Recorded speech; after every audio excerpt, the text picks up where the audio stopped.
Yeah.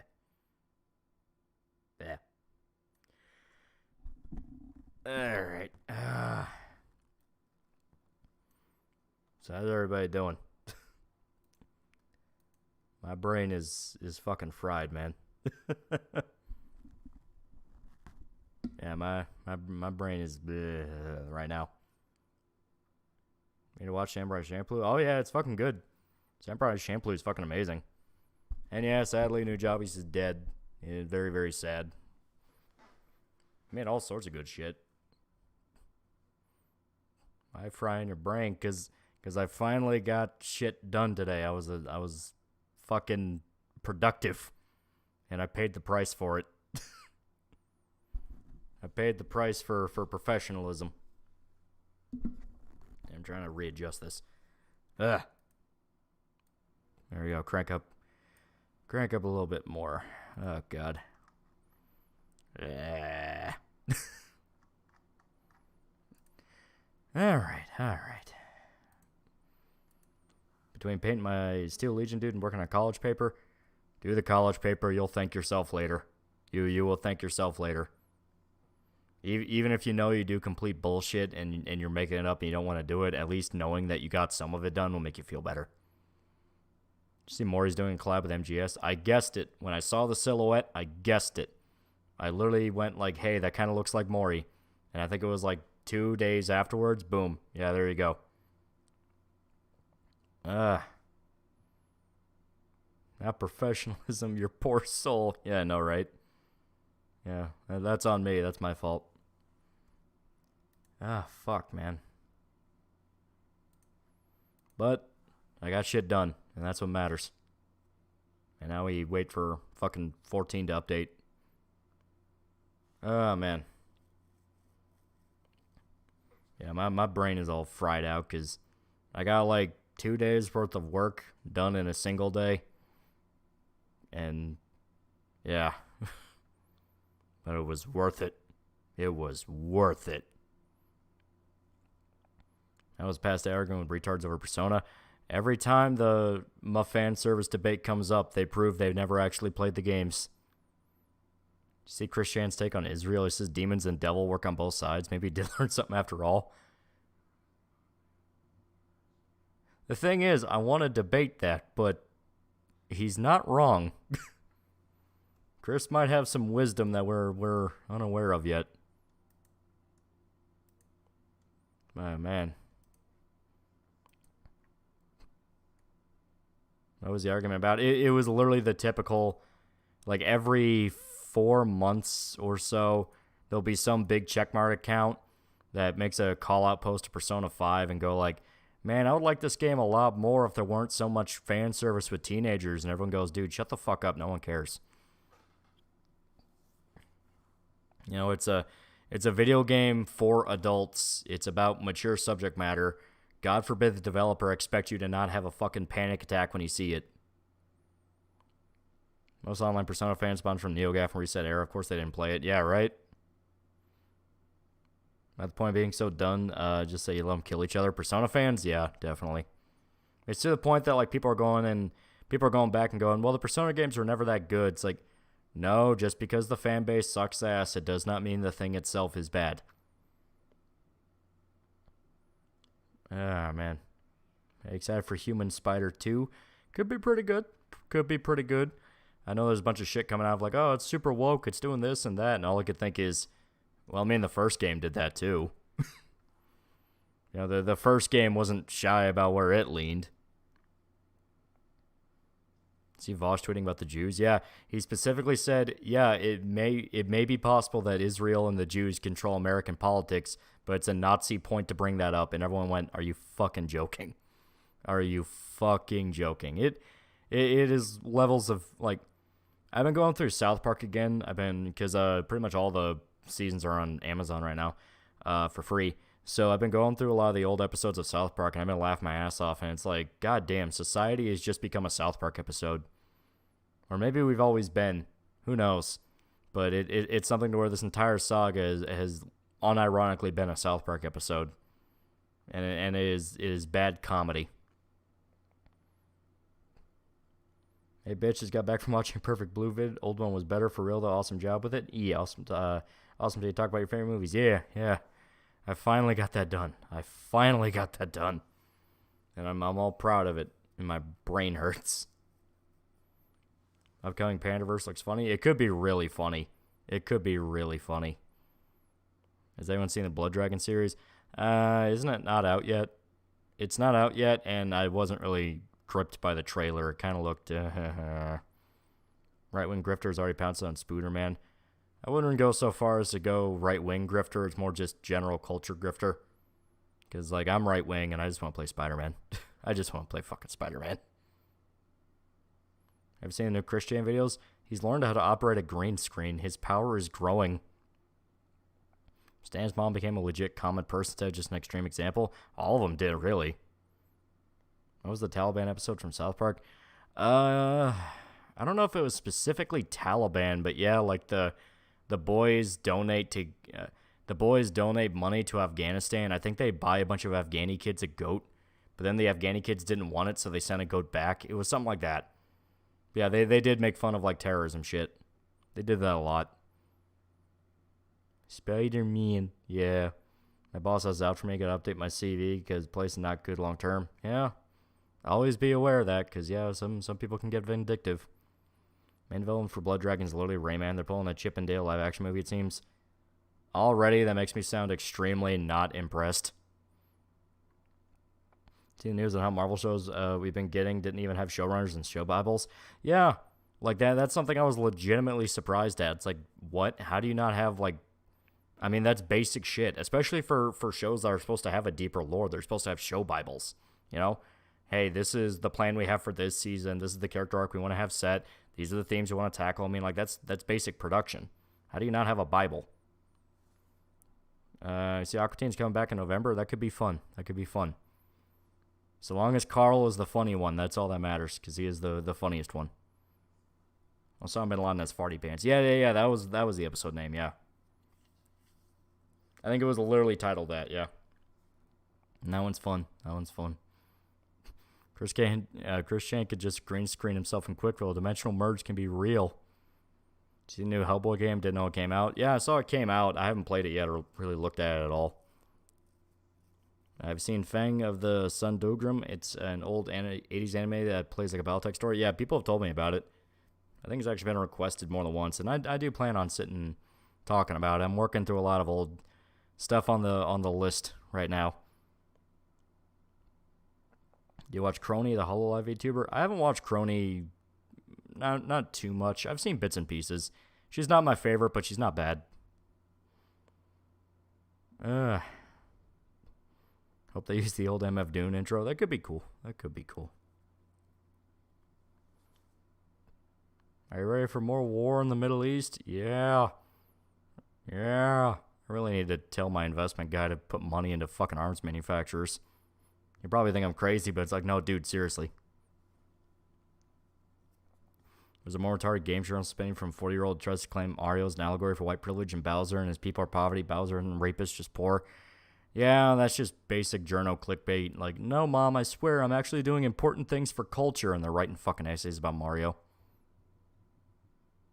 Favorite John Woo movie? Mine is The Killer and Bullet in the Head. I also really like The Killer. I'm keeping an eye on Silent Night because that could be very interesting. Might get another Generation Kill season. Hell yeah. See that Nina's back as a cockroach? Which one was Nina? Alright. And yeah, we're going red. I kind of expected it because I got to download an update while at the same time I'm doing this. So be warned, guys. Be warned, we're going to go red for a little bit. It's going to be okay. I'll hold your hands. Watch first chunk of cutscene. Spider-Man questions why there's gun clubs in NYC since criminals are robbing one. Yeah, I mean, once again, I kind of expected that. You know, it's... Insomniac is not shy about where their leaning is, and I mean, the first game had all sorts of fucking pride flags all over the place. Miles Morales had BLM all over the place. The fox from Niji. Oh, she's the cockroach. Okay. But yeah, It's something I'm not surprised about. So when everyone brought it up as like a gotcha, it's like, guys, look, Spider-Man went woke. All I could think is, well, I mean, the first game did that.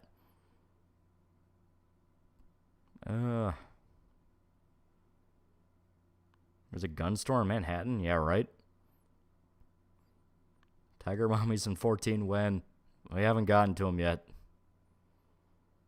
So about those folks storming the Capitol, I guess that's okay to do. Yeah, they were trying to make the excuse of, well, they weren't trying to overturn democracy. It's like, well, who deems that?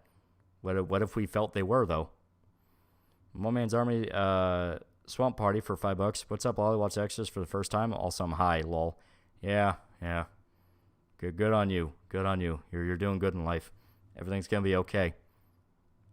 Favorite martial arts movies? Mine's The Raid. The Raid's also really fucking good. I love The Raid and The Raid 2. Yeah. It's good shit. It's very good shit. Cockroach is designed made by the Monster Girl Encyclopedia's creator. Well, there you go. If you're gonna hire someone for a rig, get someone that knows what they're doing. That's when I modded in the old Peter Parker face model into Spidey too. Yeah, that's what a lot of people are talking about. They went out of their way to make him Tom Holland now, and they're like, oh, we didn't change the body or face for Peter. It's like, yeah, you did. Like, we can fucking see it. Gonna have this on while playing Splatoon 3. You can only have one. Marie, Marina, or Shiver. I don't really play much Splatoon. Best Kung Fu film, Street Fighter, the Van Damme one, Chun-Li, Yuan, you monster. Turn us into fucking killers! Oh, God. Now, you know what? It's funnier like this. It's funnier. Yeah. What was your biggest problem with Songbird? She betrays fucking everybody. Like, it gets to the point of, okay, is your life really as bad as it is because other people took advantage of you, or did you take advantage of other people and you want to feel guilty about it? It's like, at some point you have to accept your own fucking responsibility for shit. Like, you went out of your way to talk V into helping you because you committed a terror attack against the U.S. president. It's like, dude, fuck you.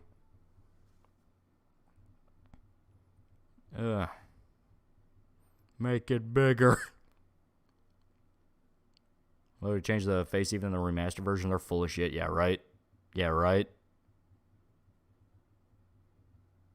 Can you show to beat up Paul and Danis? I don't know who they are.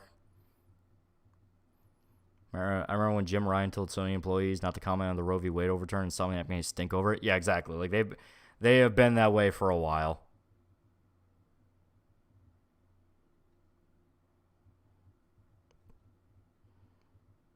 Did you see the new Cyberpunk ending? Yeah, I went through and did all the endings again, and it is pretty sad. It's sad, but they still leave the possibility open for V to come back. So it's just kind of like they're in a difficult spot right now, but at least they are alive. It would be interesting to see if maybe they could bring him back for a sequel, but I don't know. I'm also okay with them never touching V again. Cockroach VTubers playing Vampire Masquerade Bloodlines. There you go. There you go. Very, very good Halloween game. Very, very good. Bow bow. I'm very tired. Bow bow. It's weird Peter looks too young and MJ looks too old. Like Miles' mom looks younger than MJ. A lot of it's the lighting. Yeah. Favorite Takeshi Kitano movie. I really like the Outrage trilogy that he did. I think it was like Outrage, Way of the Yakuza, and then I don't even remember the subtitle to the rest of the two. Those are really good. I liked it a lot. Just watched Perfect Blue. I can see why I highly recommend it. Looking forward to the video. Yeah.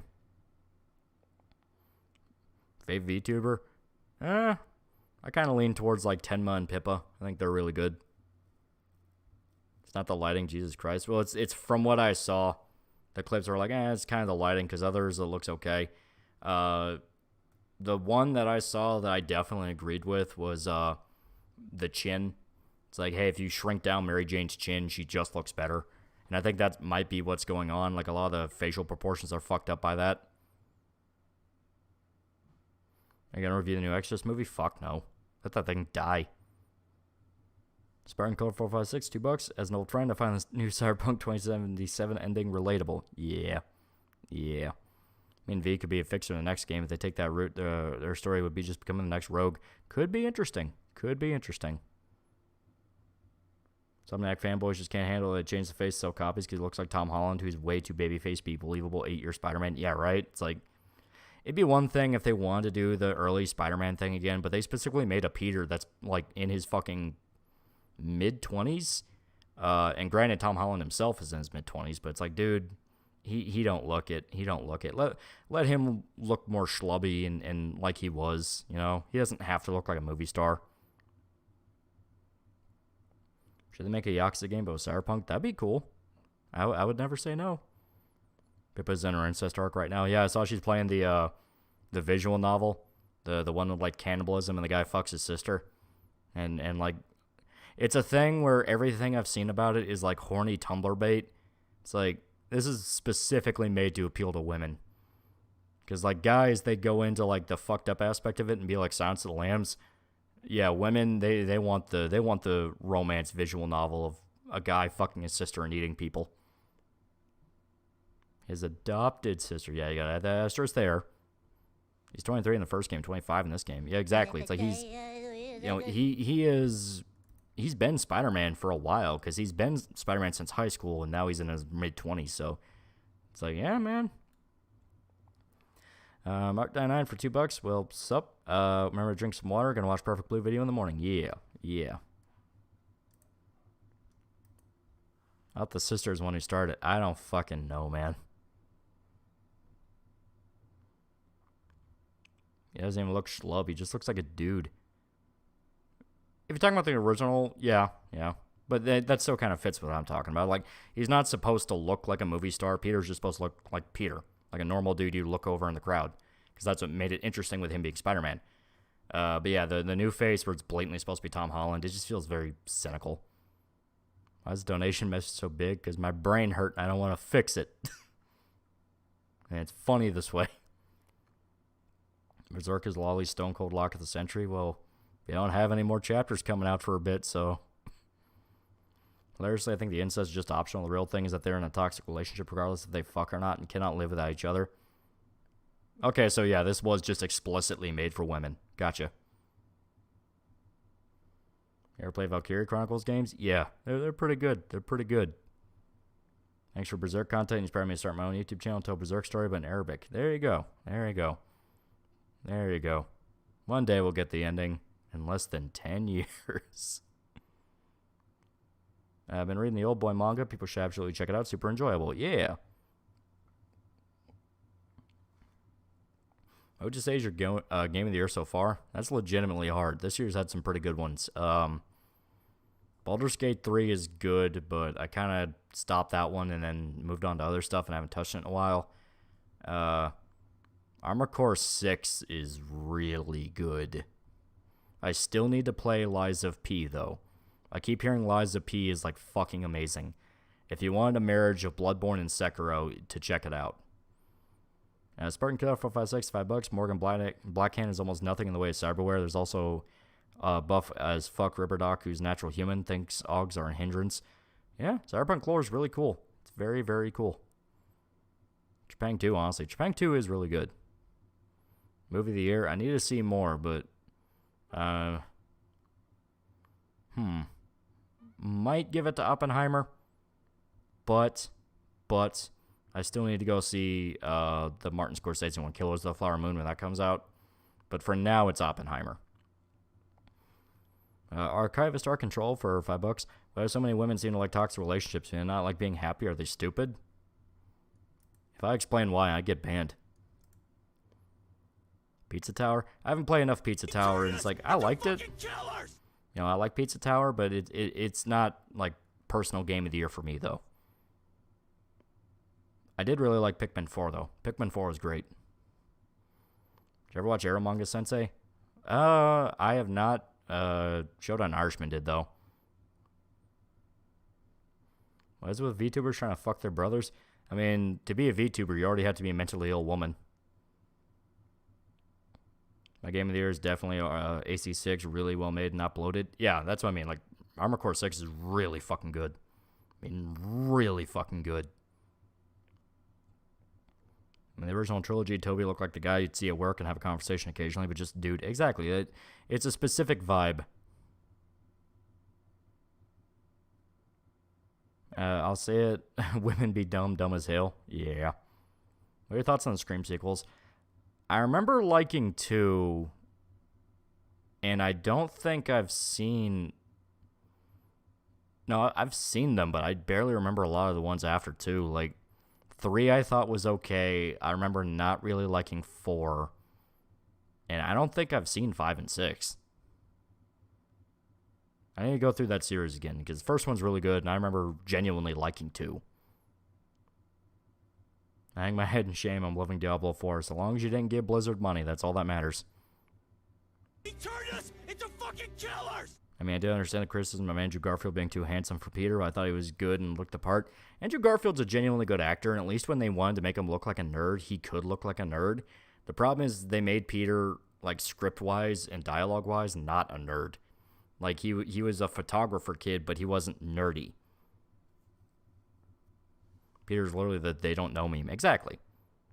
Thoughts on Boardwalk Empire? Boardwalk Empire is really fucking good. I like that a lot. I mean, that has some of the most, like, interesting moments I think I've seen in TV. Fucking great. Plus, I love the Prohibition gangster era stuff, and that was great. Garfield got screwed by the directors. He really did. I feel bad. That's why I like that he managed to show up in fucking No Way Home. Because they gave him a chance to prove he could have been a good Peter. You fucking skateboarded. Yeah, exactly. It's like, that's not really nerd. I mean, in modern definition might be nerd, but even then, it's like, a lot of kids fucking skateboard. 3 years ago, you were trying to save money from YouTube to upgrade your PC. Did you ever reach that goal? Oh, yeah. Oh, yeah. I got a whole brand new PC, and it's got a fucking 3060 GPU and nice processor. Yeah, it's very, very nice. It even has all the dumbass RGB lighting that every fucking tech company makes you have now. Ugh. Should I work a part-time like a 3 months at GameStop? If you need some money, sure. Never say no to job experience. I got crack open a drink. I'll say pothead skateboard nowadays. Yeah, there you go.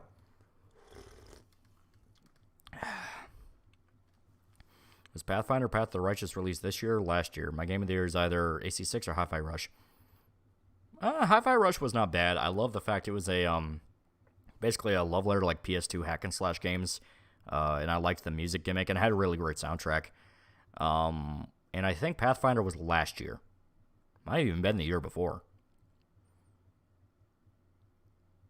I'm going to say Tears of the Kingdom wins Game of the Year. They'll usually just give Zelda the win. Yeah, there you go. Hearing Lolly talk tech and instant got lost. Don't worry, I barely know what I'm talking about either. Would you ever make a video on Boardwalk Empire? Yeah, I'd love to. I love to talk about that show. It's great. Talk about, like, the gangster history. RGB sucks. Wish there were other aesthetics beyond Midlife Crisis or E-Girl. Yeah, there you go. Scottish lady. Ooh, she was Irish. What about Ishin? The thing is with Ishin, though, that was a remake of a game. So, maybe if you want to count it technically. But I was thinking pure, like, you know, original and just came out, you know. Napoleon the Killer, Killer of the Flower Moon, and Ferrari haven't been released yet. That is very true. There's a lot of competition still in this year. You ever talk about that ghost, I'm assuming you mean cosplayer, that offed himself on stream because he's being framed as a pedophile? Yeah, and it turns out he hired a chick to help him, I think, edit or something. Basically hired her to do like a small thing. And she literally colluded with her boyfriend to smear him as a pedophile. Like, it was something like that where she outright admitted to it, and after he died was like, oh, well, you know, we never meant for any of this to happen. People are like, well, what the fuck did you think was going to happen? How much was your PC, and should I get a Steam Deck? Steam Deck's good if you want to, like, get emulators on it. Just be warned, it can be a pain in the ass. It can fight like a motherfucker. And in regards to the PC, I believe it was around, like, $3,000. I got a pre-built, though, so if you're one of those that really knows where to find cheap tech parts, there you go. But I'm not good at building. I always have horrible, horrible luck. My game of the year is Bomber Cyberpunk Easy. I still need to play that. There's a lot of stuff I need to play. Prank YouTuber Tanner Cook got shot. He was doing a prank where he was accusing someone of being pedophile, aggressively walking towards him, and the dude shot him. Yeah, that was the mall in Texas, yeah. And I mean, that I personally view that as a situation to where he did have the legal right to shoot him because the man was trying to stoke up an angry mob against him. Even if it was a prank, it could have resulted in actual violence.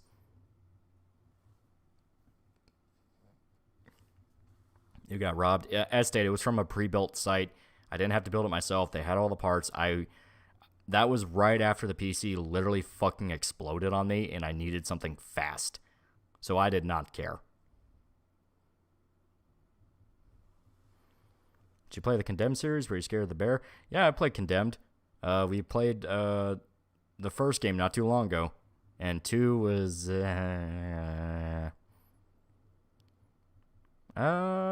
if you like Hi-Fi Rush, try No Straight Roads. Did the same thing just a couple years before. Hi-Fi Rush, it's a Malaysian indie studio, not perfect but full of heart and awesome music. All right, I might check that out. Yeah, definitely had a legal right to shoot, but unfortunately that makes the Second Amendment look bad. The thing is, I don't even think it does, because, I mean, it's like the dude was screaming that the guy was a pedophile in public trying to stoke an angry mob against him. It doesn't matter that it was a prank. It could have legitimately caused a crowd to attack the guy.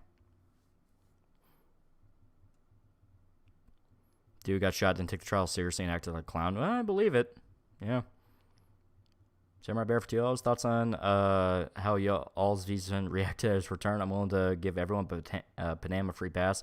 Yeah, well, they make it a point that V didn't really tell anybody beyond I might have to go away for a while. So once again, it's kind of a case of I get why they could be pissy / be mixed, but I don't know. Pre-built in general gets into rip-off territory. I paid $15,000 for a computer that should have been $900 to $1,000 back in 2015. I assume he meant $1,500 and not $1,000. Yeah, but you know, people don't care about that. They hear dude shoot guy in mall, and that's all they're going to hear. Well, I mean, you can break down literally any self-defense shooting into something like that. He kept following him despite being told to stop multiple times. No, I believe it. Like, I fully believe the guy was acting like a massive jack-off. The guy got off, by the way, but did get a charge for shooting in a public place. Still stupid, basically nothing. Yeah. Oh, I mean 1,000. 15,000 or 1,500. Because there is a very, very, very, very stark difference there.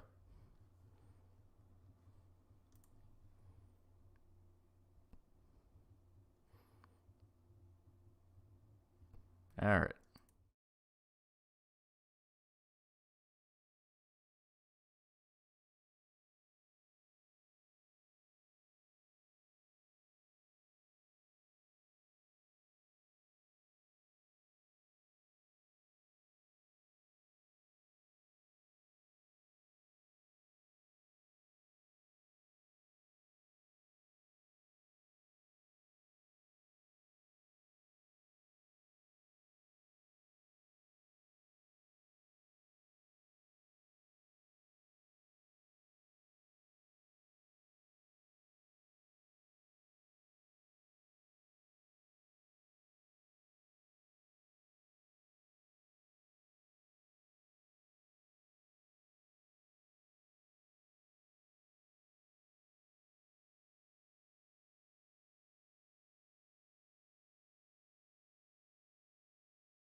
Okay.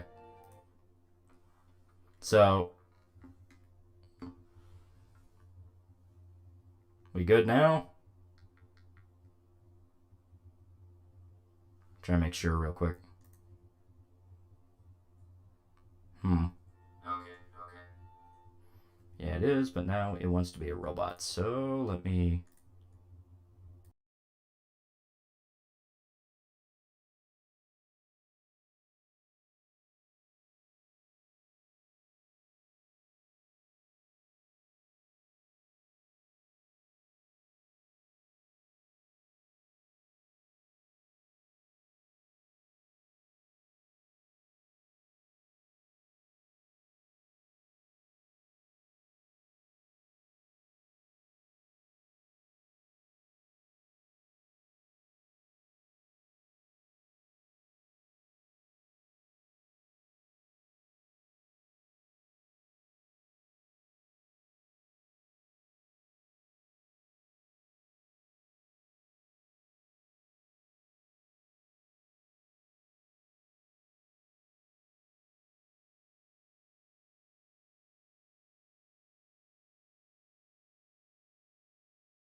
of a sudden.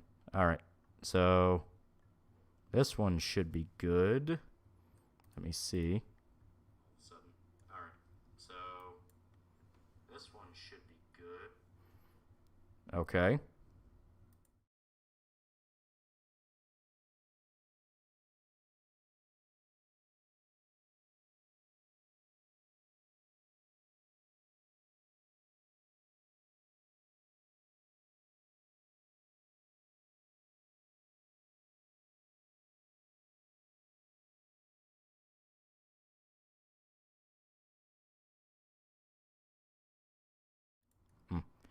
Alright, so just to be safe, because for some reason it does not want to play the audio through here.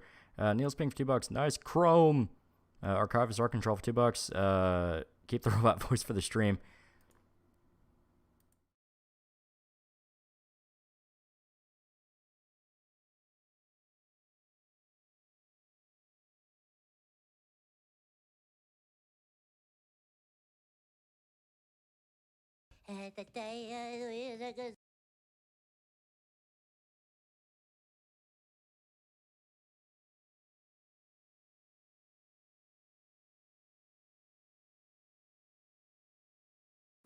Alright.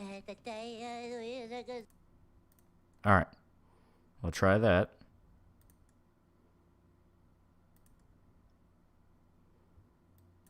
I'm trying to run some experiments here, just to be safe. Okay, okay.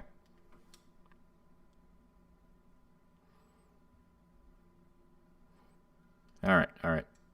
Okay, okay. So now... Alright, alright. Okay, okay. So now...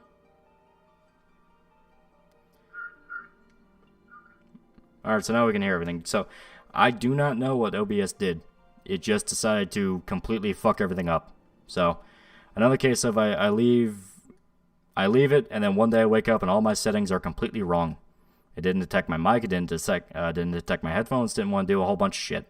So, but now I got it relatively fixed, so I do not know what happened there, but we got it, so. Yeah, point being, if you paid $15,000 for a computer, that was just on you. That was just on you.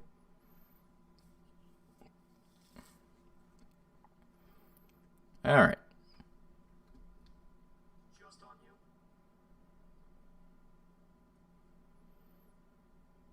you. Okay.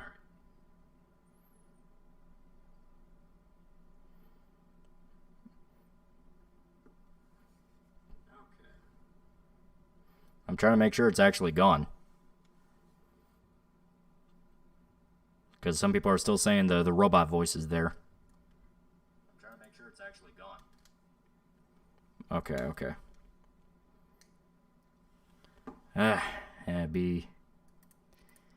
It'd be mighty fighty, I notice.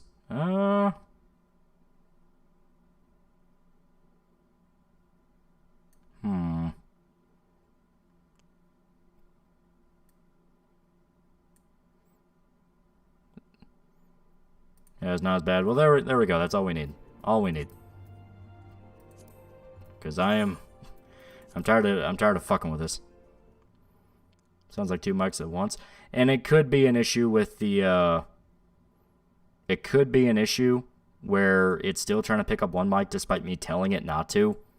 That's what I think. So let me see here. Let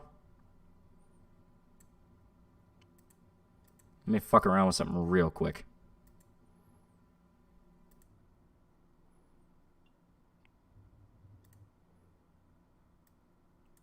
Okay. I just fucked around with that. I do not believe it actually succeeded in what I wanted to accomplish, but I shall see. Okay. I just fucked around with that. Alright. I do not believe it actually... Okay. Okay, there we go. There we go. So I fixed it. Kenny, for $2, it's okay. It's not even bad. We can hear you. There you go. Favorite kaiju villain, Godzilla, King Ghidorah. Hail to the king. But there we go. Yeah, that was a pain in the ass. So, once again, that was the case where OBS decided to mess up a bunch of my settings, and it was completely wrong. So, we had to do what we had to do to fix it. But now we're back. We are now back to what we are doing. Give the bunny girl skimpy clothes, but we gotta. Eh. Give me a sec. How many glamours do we have? 14. Okay. What do we actually have for clothes? Not impossible. Okay.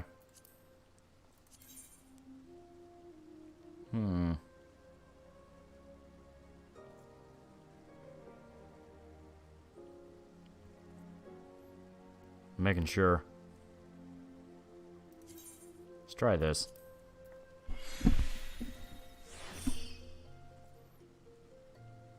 With thoughts on the 1974 Boston housing crisis, busing crisis? I don't know anything about it. I don't know a goddamn thing, man. Okay.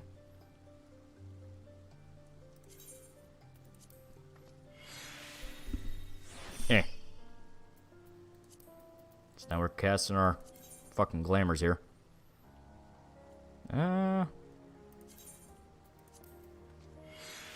Saw you last week in that exact same area. Want to say somebody decided against it? Wait, last week? That wasn't me then, because I wasn't on last week.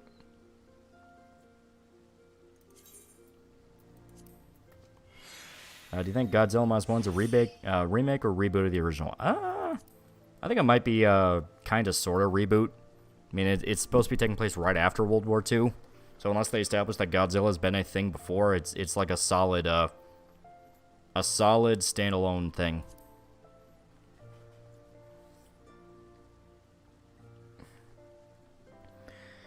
Cultiverse, 95 bucks. Well, delete my Twitter. Done with doom scrolling. Found myself even doing it at work. I leave it to you and Shota too to tell me what's going on that crap site. Yeah. I also am just kind of like, yeah, I mean that's going on, but I'm leaning towards just turning my brain off and enjoying other things.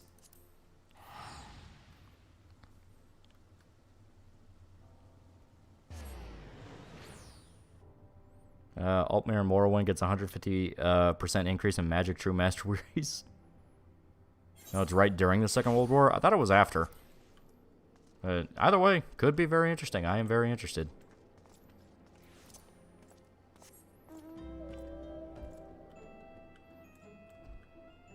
Any thoughts of the recent drama, Lolly? Pissed me off. YouTuber defending Sniper Wolf after she docks Jack's Films still producing garbage reaction content. Yeah, it's just part of the drama cycle. She's now the new heel. And everyone's going to talk about her and talk about how she needs to be banned. And then nothing's going to happen. And then YouTube's going to force something else down our fucking throats. Like, welcome to Corpo Tubers.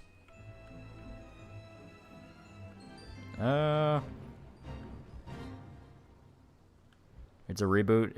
There actually hasn't been a Japanese Godzilla movie to get a direct sequel since Godzilla Tokyo. Yeah, good point, yeah. He turned us into fucking killers! Alright.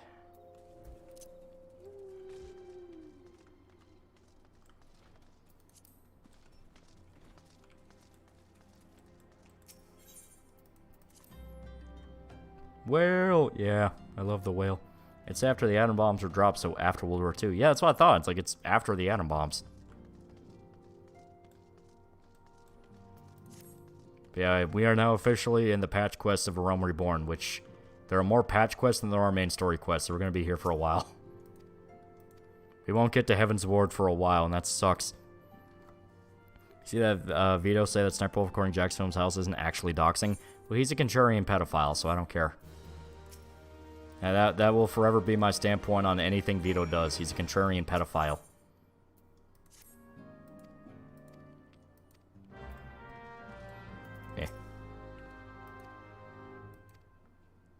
Yeah. 2 minutes for Human Spider, yeah. All the Human Spider fans will be so happy.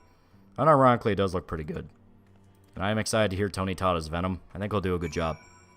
So it's Cold War Godzilla. It is immediate aftermath of World War II for Japan Godzilla. So the atomic bombs were just dropped, and then Godzilla shows up. So could be interesting. That steals. That steals. Yeah, he's a contrarian pedo, but he's also a blithering retard. Yeah. I will always enjoy that clip of when Dick was telling the story about how Vito fucked up the producers meeting for them because I wanted to pitch the Dick show as like an actual official thing to go on like radio stations. And Vito got like super fucking pissed and started screaming, "Well, that's not the show. It's supposed to be a back and forth." Because Dick would just make fun of him constantly, made him look like a complete idiot in front of the Hollywood producers. It's like, yeah, no shit. Welcome to it, asshole. Hope you get everything you ever wanted.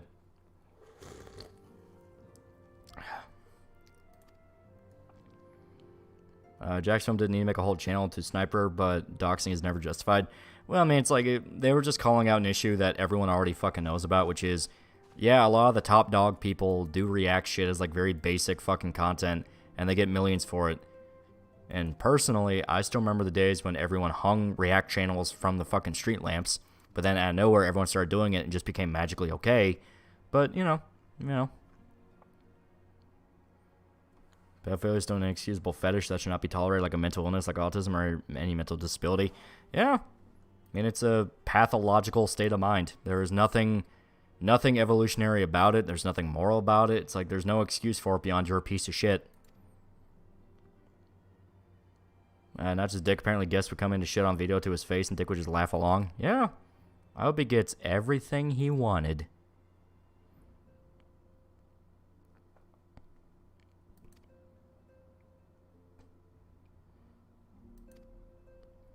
Sniper has such an annoying fucking voice. How can people stand to watch her? Because they're not looking at her face.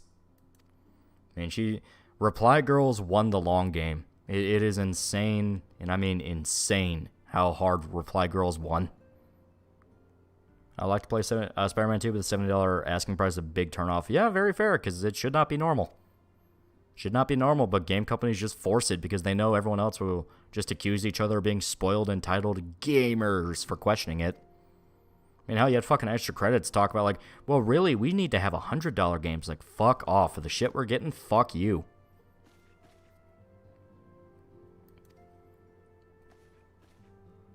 Why is Jada's favorite pastime to shit on Will? Because she has no respect for the man.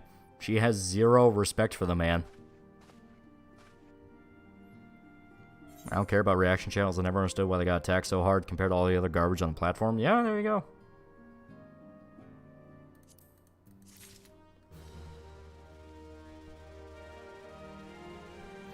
You see Ricketta be passive-aggressive about Q Farms being sued. He was holding alcohol in his face was bright fucking red. Yeah.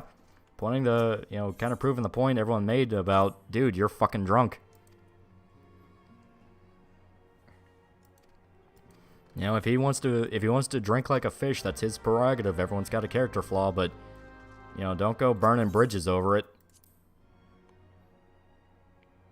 $100 games, this isn't Europe, yeah, right? Games are already $100 because of fuckloads DLC. Exactly, like, when you actually do the math, we've already been paying $100+ odd dollars for games. If game companies still can't make their money back from that, it's just due to sheer incompetence.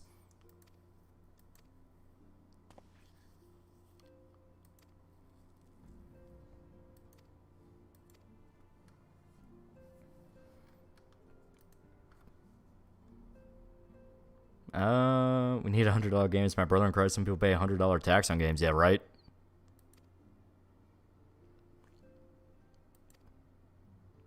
Games focus too much on their budgets and graphics unnecessary. Well, in general, a lot of game budgets are completely bloated. They all go into marketing and just vague shit like that. Fucking CEOs of game companies get like millions and millions of dollar bonuses, and they will, have historic amounts of layoffs just to keep their bonuses. The industry is not in a state that they could survive.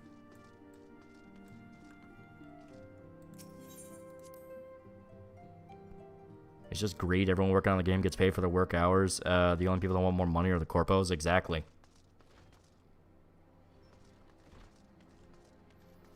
Yeah, it's become a place where the 5 out of 10 woman thinks she's a 9 out of 10. It's because 2 out of 3 dudes will bloat that ego in hopes that she can recognize them. It's sad. Yeah. Did you know King Kong game? Yeah, it's like complete shovelware. It's like, ugh.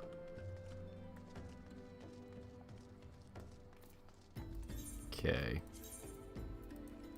Do.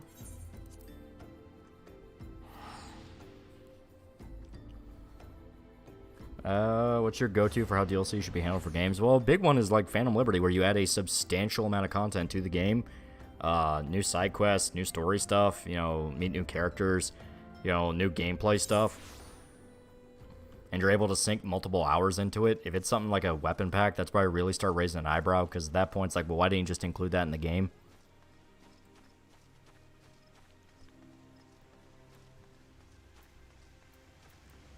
There we go.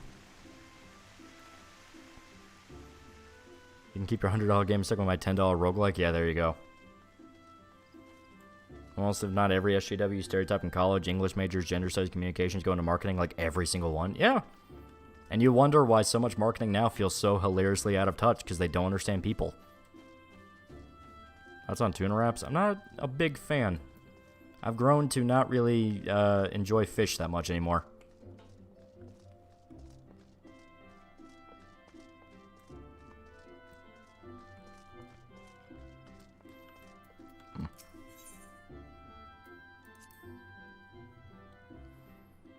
Bought deluxe edition of Berserk recently and never financially recover. Yeah, but it's worth it though. In celebration for the recent video and the fact that my birthday is next month, I fucking ordered the Steelbook collector's edition of Perfect Blue, and so I'm having that. It has Blu-ray and DVD. It's gonna be great. Seeing graphics sound saying about King Kong is the C is why we need games with high-end graphics. Graphics are like the least of that game's problems. Like the least.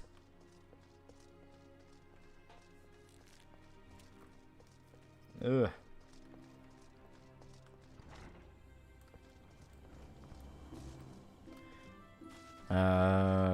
Happy birthday, Boomer. Woo. It's important that every DLC gets a disc release. That is true. There needs to be some kind of collector's edition or something that allows the DLC to be purchased with the game. Even if it's at a later date. Stop doing the fucking fear of missing out shit. It only pisses people off. You ever think we'll see a game like Cruelty Squad hit mainstream success? Cruelty Squad did hit mainstream success. I mean, it did become pretty successful. Like, niche isn't really a thing anymore. If something is niche, it eventually does become outstretched into as many people as possible.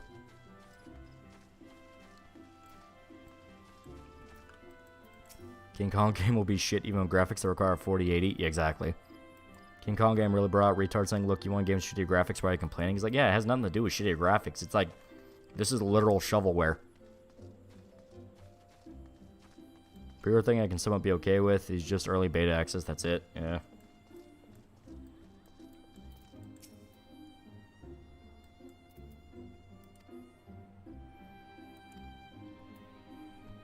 Have you ever listened to the band Oingo Bongo? Not too much. That's not really for me. A little too experimental. I mean, everyone knows the I Like Little Girls song. Everyone knows that one. But I don't like actively seek out Oingo Boingo. What's shovelware? Games that are basically thrown out to die. Like they're literal shovel jobs. Not every niche thing will hit mainstream though, but a lot of them do. A lot of them do. Especially in the age of YouTube video essay, where any dumb retard can talk about a niche thing not much people know about, and then boom.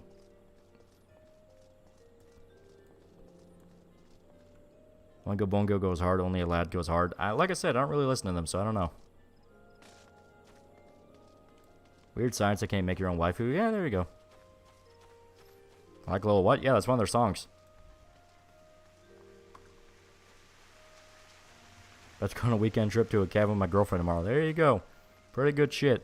Pretty good shit. Make sure it has a hot tub, too. Those are great. Those are nice.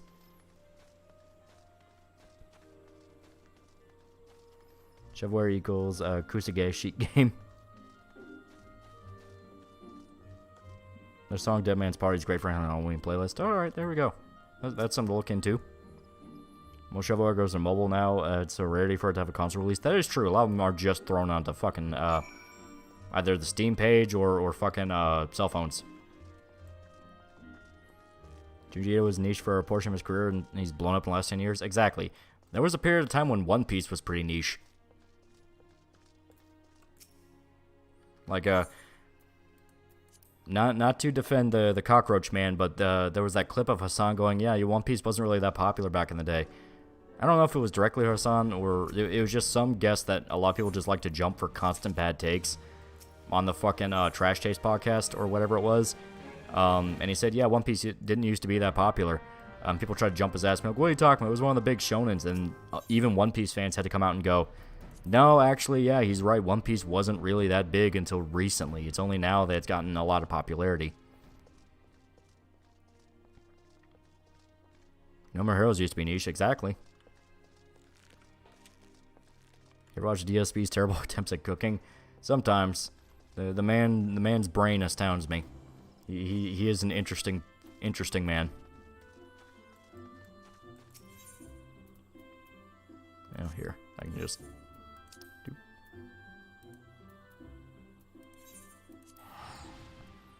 How recently is recently? Like last 6 years or so?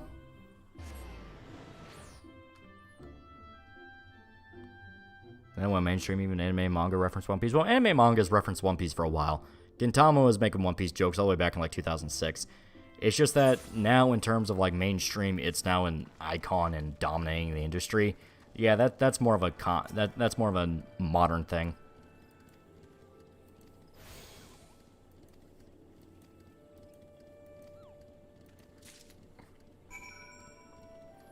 How's No More Heroes 1 on PC? I don't know. I don't have it on PC. I got it on Switch. Because I just bought the collector's edition with 3. I mean, it was the big 3, so it was popular for a while. Yeah, but, you know, point stands.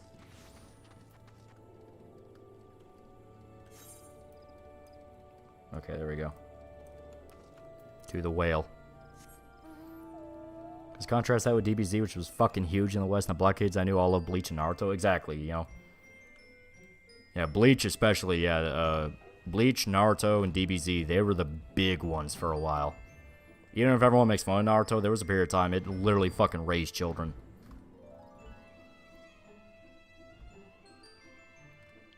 Might be hard for Oda to kill OP with Bandai Namco on his ass saying, he's pretty open about like, yeah, it's ending now and I'm gonna wrap it up soon. I think he outright said this is the final arc. So remember the days when you were weird for liking DBZ? Yes, I'm that old. Man, that is like... Okay, Grandpa.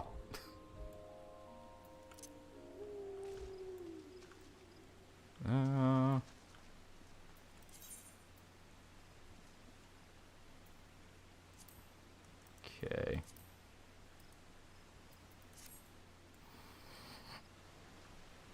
Yeah. Naruto did the Lord's work. My God's actually Oda gonna end it. Yeah, right? Oh, fuck.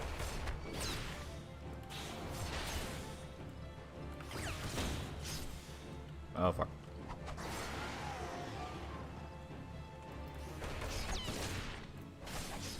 Ugh.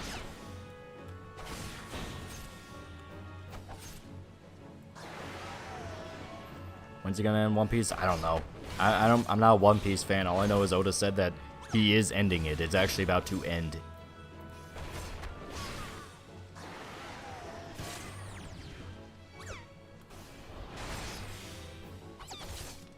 I miss when Berserk was less mainstream. Yeah, it's definitely some to where it's like it's attracted the worst kind of people who just want to fight and use Berserk as a platform. And it's like, dude, no one gives a fuck about your trans rights edits with Puck. It's like, dude, that's not what Berserk's about. Just let him fucking enjoy something for once without having to think about the modern day.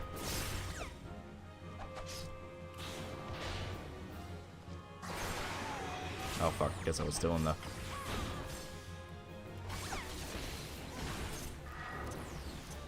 There we go.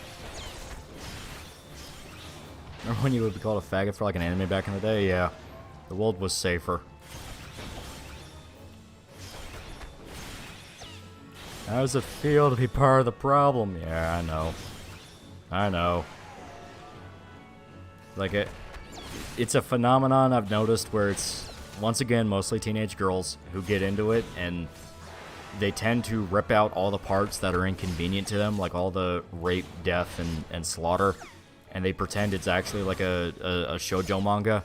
And it's like, I get it, okay, Miura was inspired by shoujo manga, but he was still a dude who, like, hung out with his best buddy and they made dick jokes, you know what I mean? It's like, you can't rip off, you can't rip out the masculinity factor from Berserk. And then, of course, you have the common, well, he didn't need to show the rape, even though it's like, yes, he did. And the fact that he was willing to was genuinely respectable. Wait, chicks got into Berserk? Yeah. Kenny for $2. Oda said 2025, but he's also very inconsistent. Yeah, he might write himself into the hospital again. I mean, I'm not even kidding. That is a legitimate possibility. He's done it before. I think Berserk might be gatekeeping himself somewhat. A lot of people get filtered by the rape. Well, they just claim they're fans and then are like, oh, if only it didn't have X or things like that. It's like, I wouldn't even call it gatekeeping. It's more just like whiny faggotry.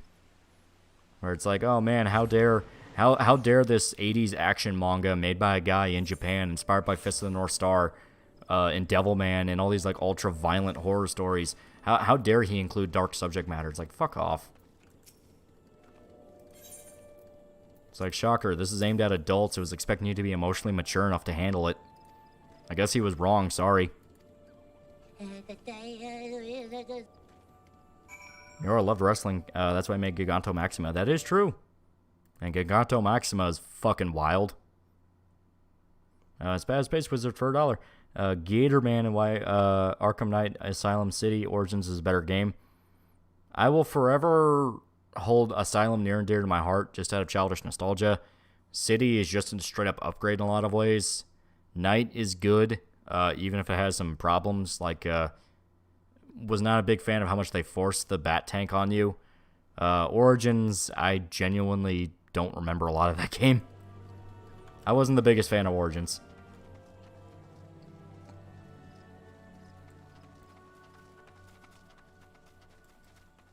Okay. I gotta figure out where Samuel is. Oh yeah, up there.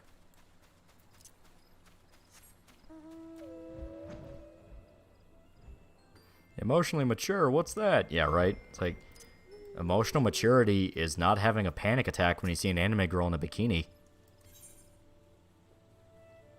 The fact that needs to be fucking said. Don't care what anyone says, Origins Tsukino. I know a lot of people like it. People say the Deathstroke fight in it is like one of the best fights in the entire fucking franchise. I play World of Horrors, a game heavily inspired by Junji Ito. I see a lot of stuff about it, and I am tempted to check it out. It could be cool. It's just about kind of making time to. Because last time I checked out a horror game that looked awesome, it was Fear and Hunger, and then I ended up sinking a bunch of time into Fear and Hunger. Because, yeah, post playing it on stream where I was, like, not really... I didn't really know what I was doing because I only touched the game for, like, an hour. I've now played a lot more, and it's really, really good.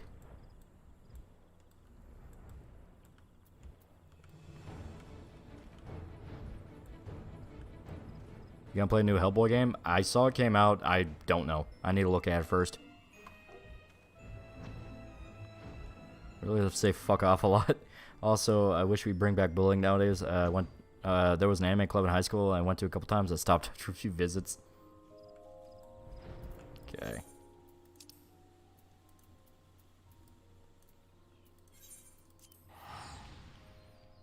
Did you ever play Mr. Mosquito? No. No. Is that like a little platformer thing? If only this thing I totally always liked didn't have this particular thing that's deeply important to it. Same niggas who scream about media literacy when you say their favorite shit sucks. Yeah, right? Lance Rick is Hellboy. Yeah, I know it's that one. Yeah. I know it's the Hellboy game that got Lance Reddick as him. So it could be really cool. Lance Reddick as Hellboy is actually a pretty interesting idea. Even if in the trailer, I thought he sounded too suave when it's like, he's supposed to be a bit more rugged. But that could have just been the trailer. Remember when Asylum pretends to crash and you switch places with Joker in the opening cutscene? Yeah, it's very, very interesting. Very good game. Very good game. Video essayists and their consequences have been a disaster for media properties everywhere. Yeah, right? Like, yeah, you have an 8-hour video essay in Persona 4 and everything the guy says is fucking wrong. That's on Itchy Tasty. The line from Resident Evil? It's fucking great. Never played Snoop Game? If not, have you heard of it? It's a very good VN, great, even also free. I know it's the 4chan shitpost version of Goodbye Volcano High. Joseph Anderson, various video essayists at large. It's not just one specific man, it is a phenomenon. Here's to Rocksteady delaying Suicide Squad again. They really don't want to release that game. They really don't want to release that game. Actually, I had an argument with my bro because he said, well, the Twitter Persona fans do actually have a point because On's a minor. I tore him a new one for that. Well, it's like, dude, just fuck off. You are too young to be playing this game, young man, so you clearly need to get away from it. It's like the game was assuming you were emotionally mature enough to handle dark subject matter. And to understand this is not real. Built the personality $2. Also, Jet Master's a joke wanting that ESG money. Yeah, the Prime Minister, yeah. Apparently, he's like super unpopular though, and the Conservative Party in Japan fucking skyrocketed after that announcement. Because even they can smell where that's going.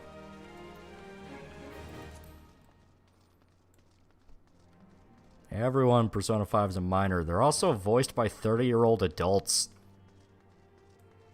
It's like, what, are we going to keep a checklist next to us to make sure the video game we're playing is legal or not? Fuck off. Are there video essays you approve of? No. We all need to die. The damage we've done to the world is too much. We need to commit seppuku. It's the only way.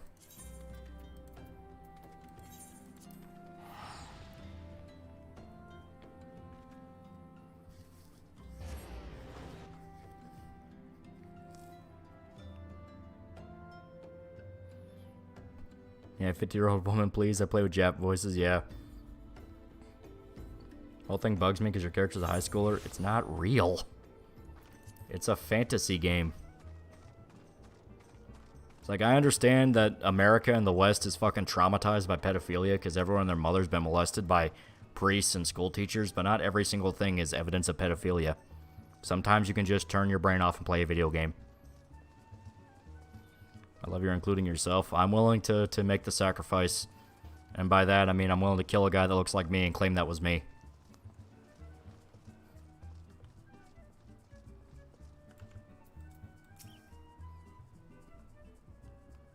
.99% video essays are just spurgs who want to ramble about a subject and how it affects them. They figured out how to write a script. Well, a lot of it's literally just repeating the shit you learned in high school with fucking essays in English class about like, oh, well, this book clearly means this. It's like, who gives a fuck? Creeper Word off $5. Saw a video that said Hellboy was a Berserk of America. Oversimplification, exaggeration, thoughts. In general, trying to say the Berserk of X is wrong because Berserk by itself is very unique. Berserk was an offshoot of Fist of the North Star and Devilman. So to say something is the Berserk of America, it would need to take influence from those things. And a lot of time, it literally just amounts to dark fantasy. Oh, I hit the mic. People said Game of Thrones was similar to Berserk, that Witcher's similar to Berserk. It's like, just because you know of two things doesn't mean they're related.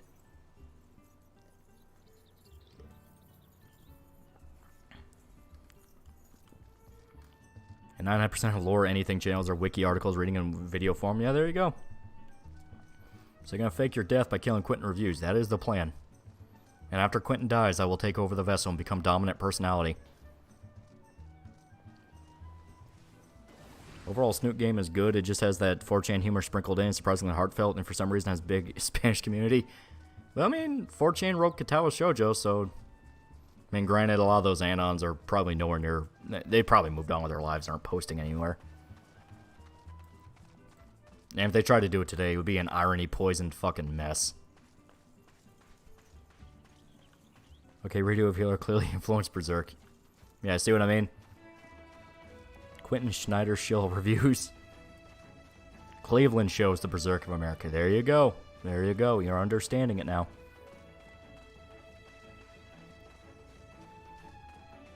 Okay, this is going to be a while. We shall take the whale. He turned us into Favorite Katawa fucking shoujo girl, killers. Lily. Tall, Scottish. Well, I say Scottish, but it's more the fact of is Japanese foreigner, where they have the blonde hair, blue eyes thing, and tall. I think I already mentioned that. It don't matter. She is best. Finished film Alchemist brother with the homies. Why are we talking about Berserk again? Because it was brought up, and I love talking about Berserk. Yeah. Hanako for me. Was she the one with the burns? I'm pretty sure she was the one with the burns.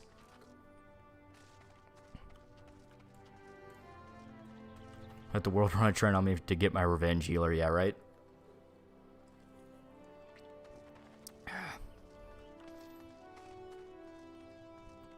I could tell that was aimed towards women because the guy's revenge plot is so over the top and convoluted.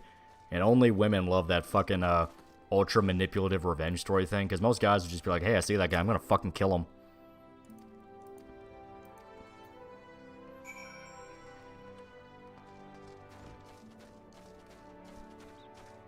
I have a theory that Guts is basically time from Lord Torrency's time in the Gods. I did like the No Arm Girl. Very sad. Yeah. She was good. I think her name was Rin. Yeah, the artist girl. She was nice. She was like the quirky girl that was actually like kind of deep and existential. She could actually like back it up and wasn't just like, oh, I'm so deep though. Damn it, I need my whale. Autistic girl, no arms is the best.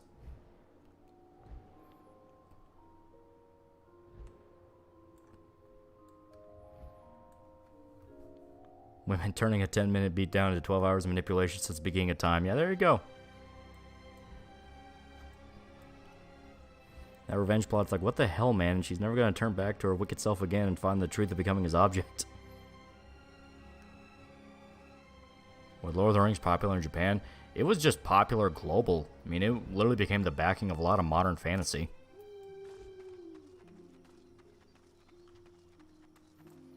Gabe slacks sliggers for $1. He says nothing. Oh god.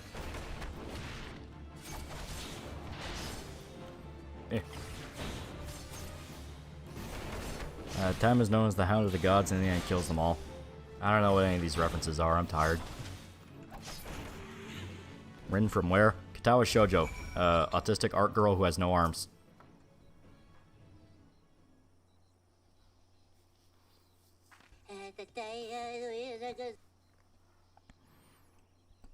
That's on Chadversity just evolving to a lolcow over AI. I don't understand why he tries so hard to push his like, no, but it's art, man. It's like, dude, just admit it's a fun hobby. You don't have to like defend it to your dying breath. It's like, just say, I like to fuck around with it. I think it's fun. That's my excuse over the Saul AI. And I'm terrified of AI replacing reality.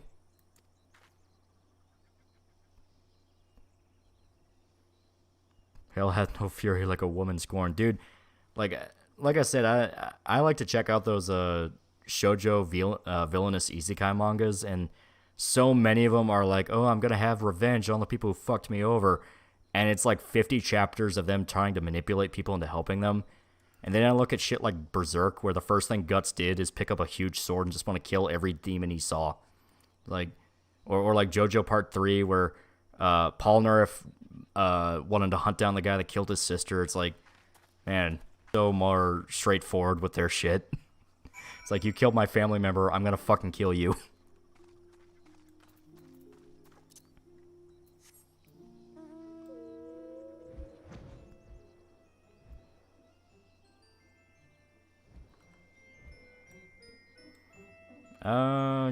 Game of Thrones in no way fucking like Berserk. I can't believe people genuinely made the comparison. It literally just amounts to, will Golden Age have political scheming? It's like, and then Berserk made a point that political scheming is stupid. Like, Griffith could easily manipulate everyone because they were so arrogant, they just thought they were better, and so when he showed that he was genuinely good at war, they were, like, fucking shocked. And Chad was once asked about, do you prefer Christmas or Halloween? The Chad went on a supervillain speech about Halloween being the inferior holiday. You know what? I might have to back Shad in this. I might have to. He's speaking the truth. Christmas dominance for life. The only guy that plans a revenge plot years in the making is the brother and old boy. Yeah, and even then, he managed to accomplish his goal very early because it was just get Daisu to fuck his daughter. Scary approaches as complicated as I go. Yeah, there you go. Rotisserie $5. You think Puck or any fairies and high fantasy creatures revealing their true names will play a role?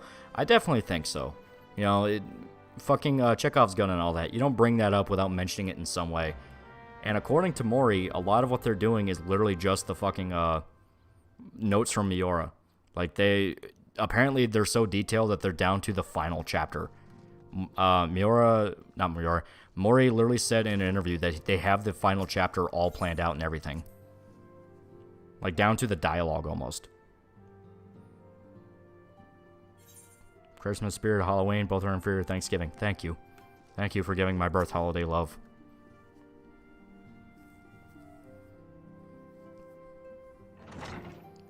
That Berserk Guts is a good fighter from years of experience, and the same for Griffith as commander, so special plot device bullshit. Yeah.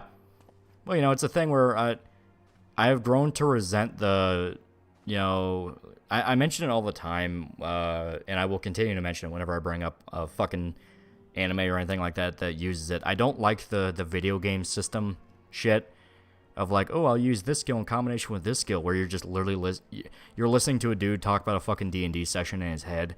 I hate that shit, and I prefer the old days of, no, dudes just had to genuinely know how to fight, whatever the balance system may be. I prefer that a million times more. A million times more. You know, Fist of the North Star is way fucking cooler watching those fights go down, because they're just, you know, badass martial artists that have to figure out a way to kill each other.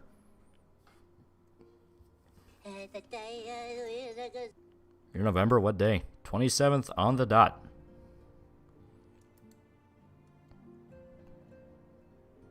Yeah, the final chapter later already. I think I can feel it's gonna end sadly. Well, yeah, Mori said that Berserk will end in less than 10 years, so... Since Roxas wants to kill Griffith, do you think he'll try to harm Casca to get to him? It depends on how insane Roxas is by the time we see him, because he instinctually, as a demon, wants to follow Griffith, but he does have that weird, sick, warped desire for Griffith, so if he gets to a point of losing his mind because he lost a fight against Salat and Rickert, he might actually try to do something to Casca to get to Griffith. And if that happens, I want either Salat to kill Roxas, because he earned the W by whooping his ass, or let Casca do it. Let Casca kill a demon again for the first time since the fucking eclipse. You know, to show that she's back. I would love that.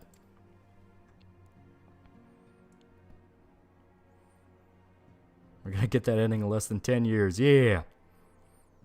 Well, when I was like, oh, so I'm a spider, so what? I thought the gimmick video game was fun for the one time after that. Yeah. Only one I'm really okay with is Konosuba, because they mainly use it as setups for jokes. Like Megumin only ever putting points into Explosion and not upgrading anything else, so it fucks her over. Stuff like that. Even when Kazuma seems like he has it figured out, there's something that goes wrong that fucks him over. Like, yeah, stuff like that I think is entertaining, but a lot of the time it's literally just listening to some retard outsmart the system when the system is whatever he wants it to be anyway. So it's like, dude, fuck you. Only time the D&D bit in Isekais I didn't mind was Overlord, but the author specifically said it was based on D&D stuff he experienced with his friends.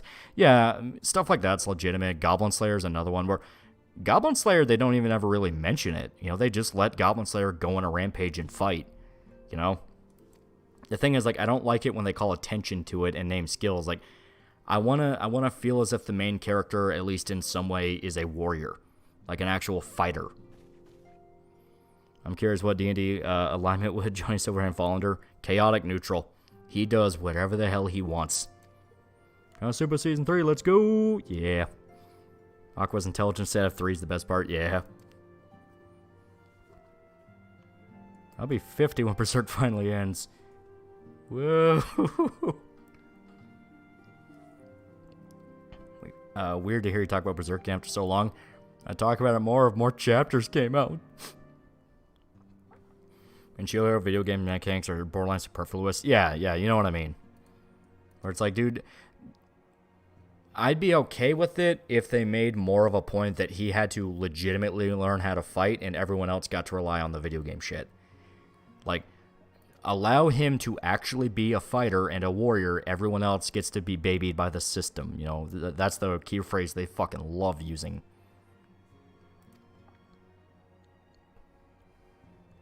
Doesn't Fist of the North Star also name their fancy attacks? It's not specifically, like, named attacks, because that's been a thing in manga basically since they fucking began. It's specifically calling attention to them being JRPG shit, where it's like, really? You're just gonna base this off a fucking D&D session, you know, crap like that?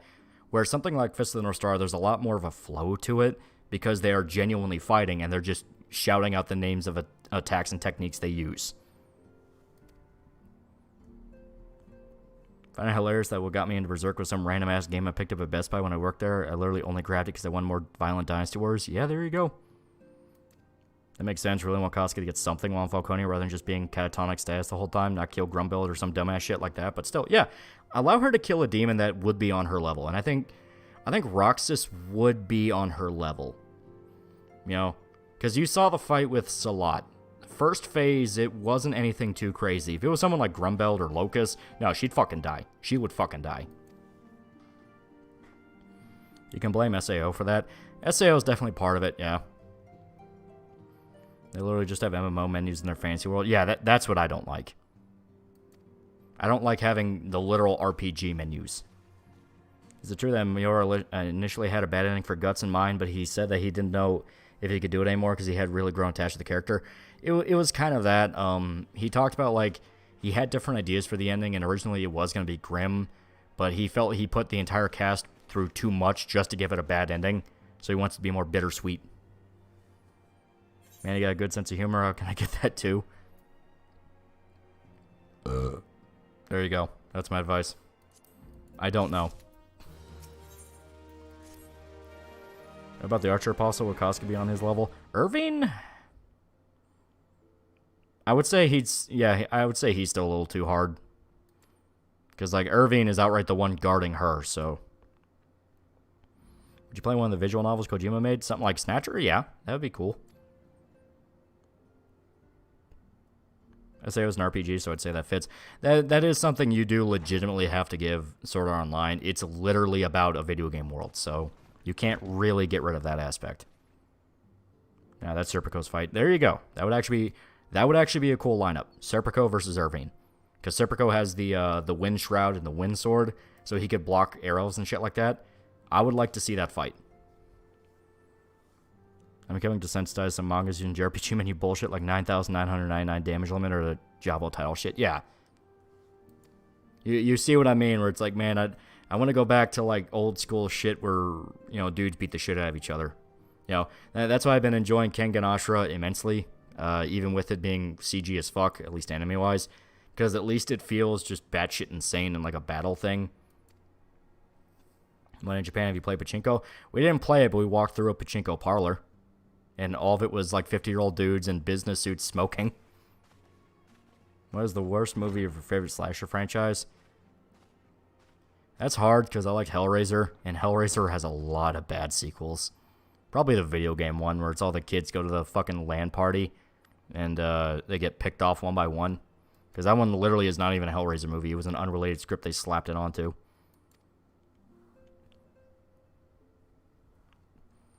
Log Horizon was a better SAO. Yeah, there you go.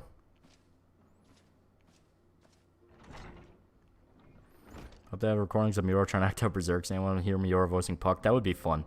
That would be very funny. Hearing that story of, like, yeah, they literally, like, voice acted the characters together. It's like, god damn it. Miura's autism was something that we should have appreciated when we had it. Baki and Kengan are just nonsense fun. Oh, yeah.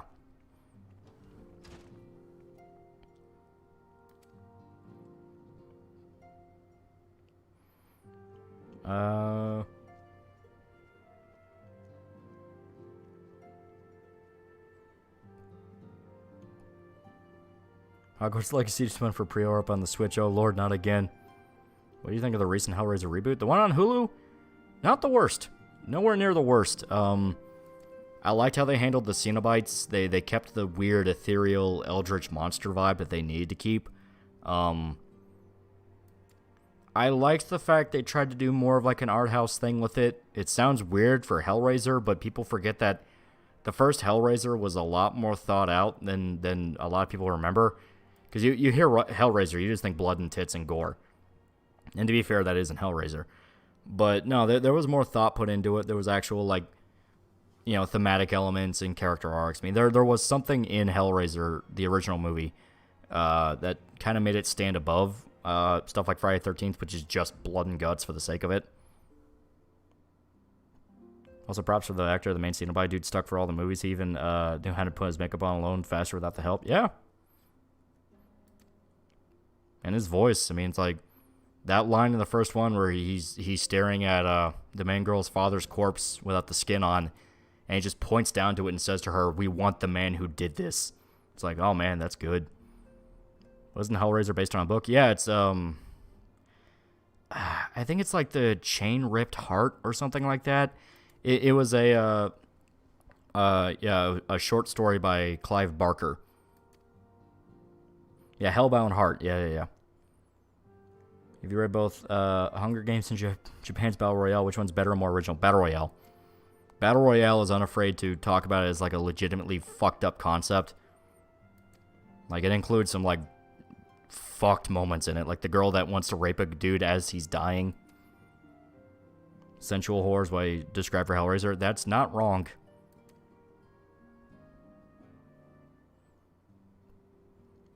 Clive Barker's a great writer. Yeah, I liked Midnight Meat Train. I thought Midnight Meat Train was a lot of fun.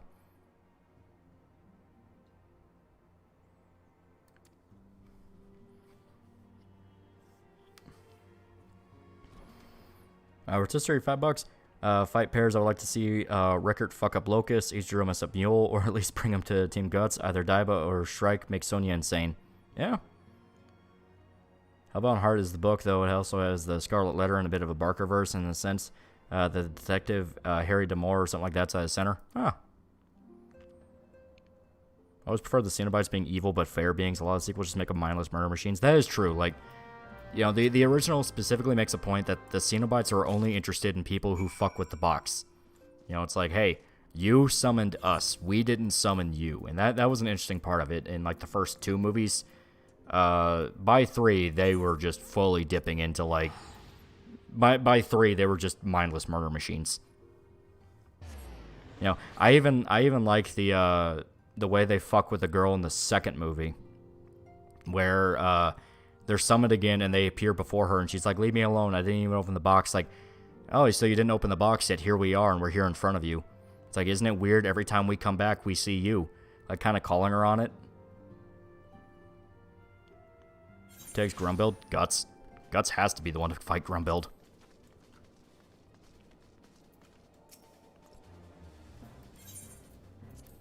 There we go. What I liked about Battle Royale compared to something like Hunger Games is that kids killing each other shouldn't be seen as cool or heroic. It's just completely fucked. Yeah, right? It's like, shocker, this is a legitimately disturbing concept. Lord Purpose for $1. Excellent work with the Perfect Blue video. I rewatched it in preparation of your video, and watching it after Butterfly Kisses certainly made me go back in a new light. Also, I think redoing videos could be fun 3 to 4 times a year thing going forward. Yeah, it could be interesting. Could be interesting. Eco for $1. You hate Thanksgiving when your family members are California progressive trash. Very true. Very true. I see no lies. Will Guts be able to kill the God Hand? That's what we will figure out. That's what we will figure out. Ghost in the Shell, do you feel like it? I feel like it doesn't get talked about much. Yeah, I like Ghost in the Shell. I really like Standalone Complex. It's fucking great. Because it's basically a Tom Clancy story, but, you know, in cyberpunk. That's in Hellraiser 2. I like Hellraiser 2. I don't like the reveal the Cenobites were human. I've never liked that. I get that it went on to inspire the God Hand in Berserk, because the God Hand used to be human. But in Hellraiser, I much preferred them just being these spiritual beings you don't know anything about. I will say, revealing that, I think it was Chatterer. Like, when Chatterer dies in 2, you see that he was like a little kid. I definitely thought that was fucked, and like, oh man, that's, oof. That was cool.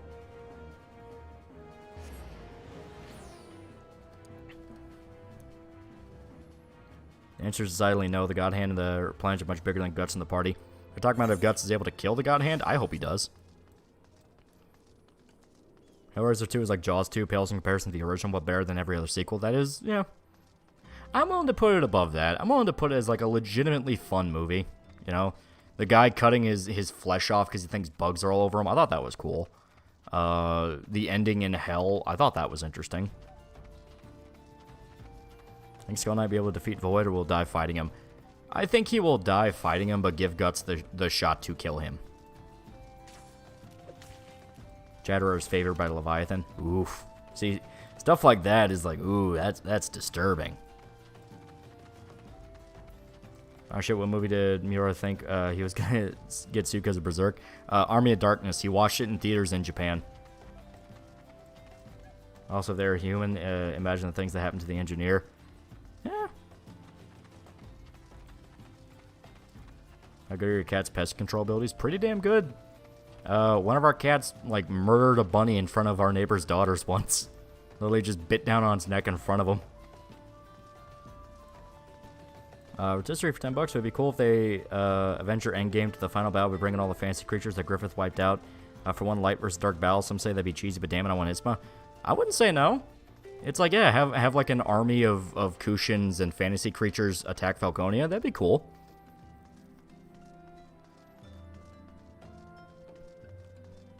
They killed Peppa.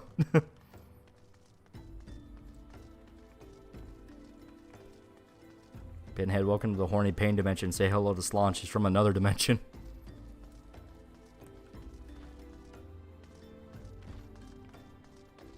God damn it.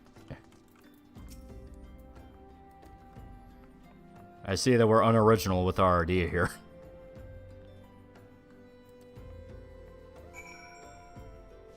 Okay, now we talk to Menphilia. Okay, yeah.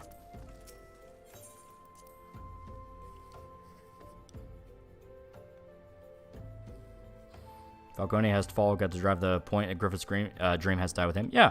Well, you know, it's kind of like an Ozymandias thing. Like, look upon my works, ye mighty in despair. Then it gets torn down before he gets to be king. You know, once again, deny him being officially crowned as king just as the fuck you. I think that'd be great.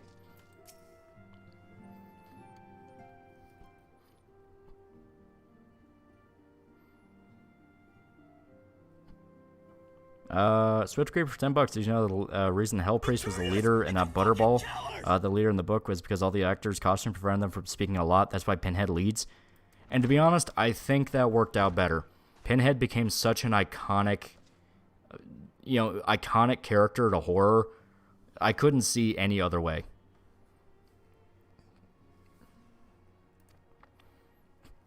Lolly's cat, tell the rest of the rabbits what you saw today and what awaits for any others who dare find themselves in our territory. Yeah.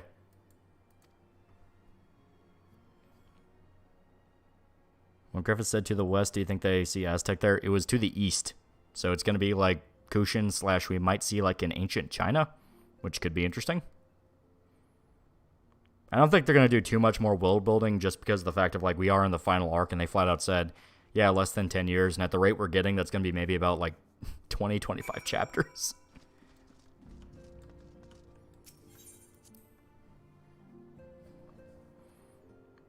Pinhead was the breakout horror monster when the movie came out. Yeah, exactly. So I think it was for the best that he became the leader.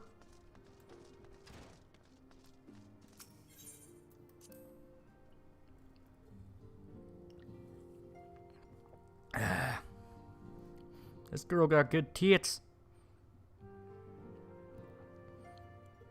I ain't gay, but the reboot Pinhead actress who's trans looks pretty convincing like a chick.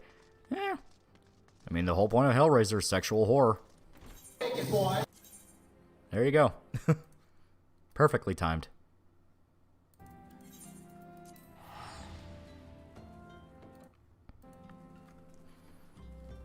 How do you think Farnese will react to the God Hand, the literal satanic angels? Well, I imagine by this point she'll stand her feet. I mean, technically she did see Griffith. Pinhead did get a recent Rule 63 version in a recent movie. But that was the reboot. That was reboot Pinhead, and it's actually closer to the book. Because in the book, Pinhead was a chick. Interesting fact about Hellboy, Web of Reed is done by the same dev team that did West of Dead, another rough-like game that used the Hellboy comic art. Oh, that's interesting.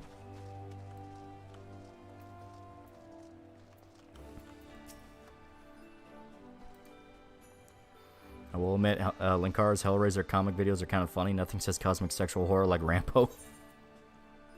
I mean, it is also just especially funny that Linkara's reviewing them. That's extremely funny. Switch Creeper, $5. Can't remember who, but they hated that they called the Hell Priest Pinhead. They made Pinhead in the comics, I think, torture people for calling him that. I mean, it's a fun fan name. They never name him at any point. And it makes sense because, once again, it's supposed to be like a fucked up, you know, cosmic horror thing.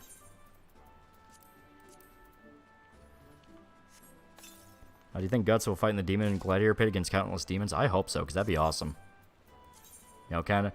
The way I kind of view it is it's like a reverse Eclipse where he is single-handedly slaughtering an army of demons, and they are terrified of him. I think that would be great. Once again, I want the ending to basically be kind of like a mirror of events in Golden Age, not like a direct mirror, but one of those where you can see how now things are the opposite now that enough time has passed. Was a mystery the Moonlight Child, if he was Griffith, why does he love Casca and attracted to Guts? Because he's their child. Griffith is part of it, but the child is also his own being.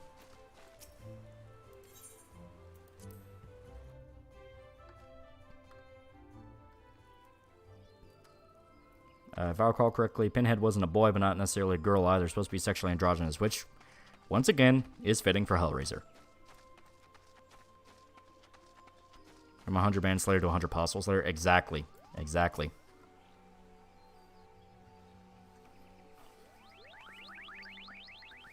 And they established there's not that many demons left.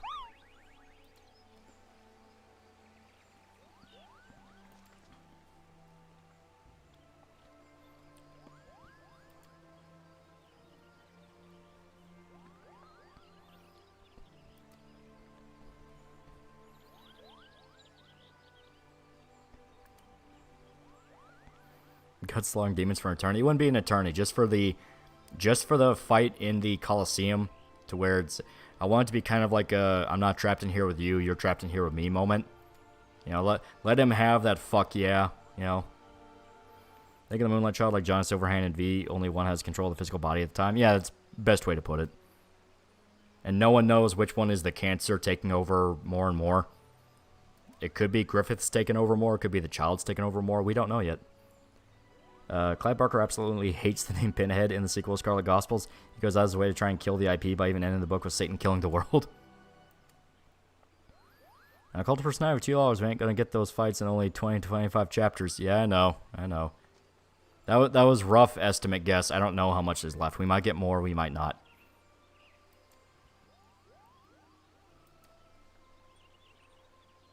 Anything about Guts' Bail? It's been sitting in his bag till now. What do you think will happen? I don't know. There's been so many different times it could have went off and it just didn't.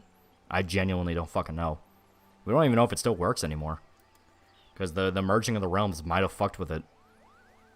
Also, Clive Barker got his idea for Hellraiser when he visited a gay S&M club. I mean, that's not even surprising. I mean, fuck, a lot of the iconography is literally just BDSM.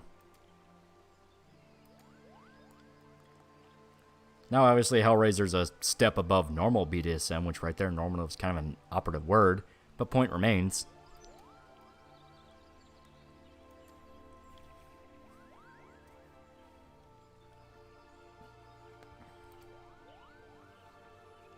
Clive Barker's gay. Yeah, I know.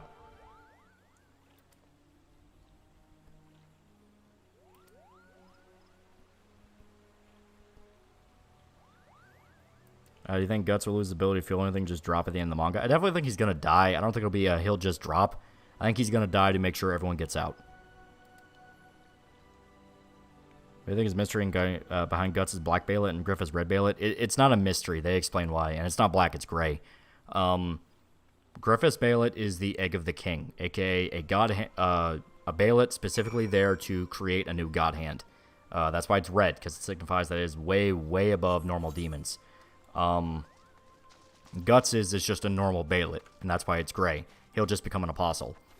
That's why I don't like the people going, oh, well, you know, it would be, you know, oh, he will totally sacrifice to gain power, and that'd be the tragedy. It's like, well, no, because if he sacrificed to become a demon, he just becomes a bitch of the God Hand. There's no way he could fight them.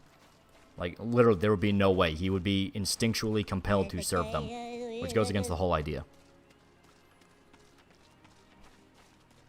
Is it gray? I thought it was brown. It's gray.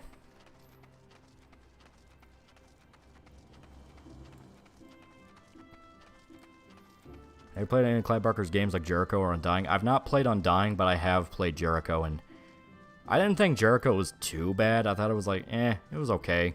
The visual stuff was awesome. I love the visual design, but man, people fucking hated Jericho.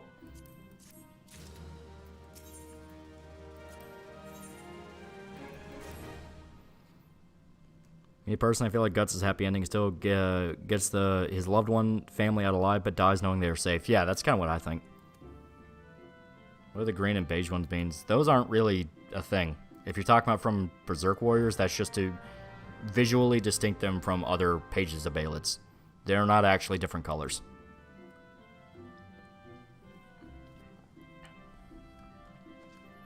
What do you think is behind Skull Knight's eating every Baelit he finds? They explain that. He was making the Sword of Actuation, which is the sword that can cut through layers of reality. I feel like the Baelit's going to be used for upgrading the Dragon Slayer Skull Knight sword. I think it's possible. You know, I really don't know what they plan to do with it. They might use it as a way of getting to the idea of evil, but I don't know. I say there's been multiple opportunities that could have went off, but they've kind of dedicated to the Beast of Darkness being Guts' temptation. So it could be that Guts is just the handler for the one that will actually have the Baelit. Could be Koska, could be Farnese, could be Shrike. I don't know. A sword that can cut through reality, and that's godly. Yeah, the Sword of Actuation. Like, Skull Knight cuts a hole into hell to send Quillfoth into it.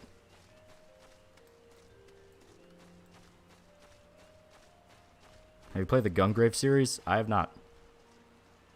I've always heard about them, but I've not played them. The Baelits are linked by fate, where all the Baelits Skull Knight ate just destined to melt in his stomach. Well, that's kind of the thing they point out. Like, Baelits are tools of fate because if someone receives a Baelit, they were always fated to receive one, and that's why it's not really a thing of you could choose to get it or game it, because you're operating with things that affect space and time. And it could be specifically that Skull Knight, with him being able to destroy them and create the Sword of Actuation, is interfering with fate in some way. But we don't know just yet. You know, he's doing these small little things that build up enough into a snowball that it could cause bigger damage in the future. You know what I mean? Stream dying? It's not on my end. Try refreshing. It could be that.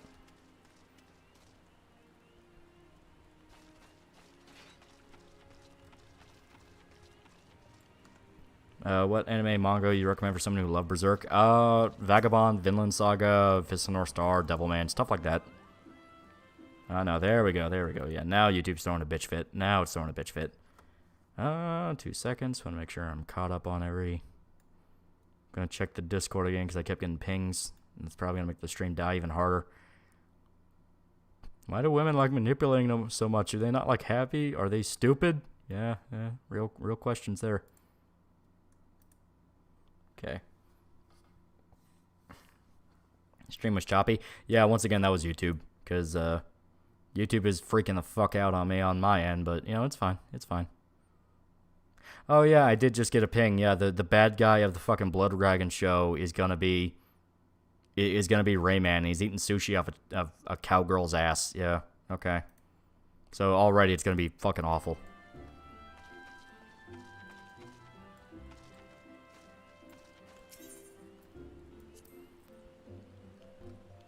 Also Claymore. Yeah, Claymore's pretty good.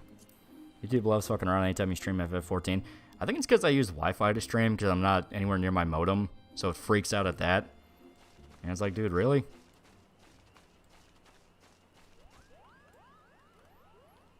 What series do you think creative fighting shonen? Some say it was Kanuku Man. Kanuku Man, Dororo. Yeah, there's a lot of classic action manga that a lot of time is lost to history and we don't even know about.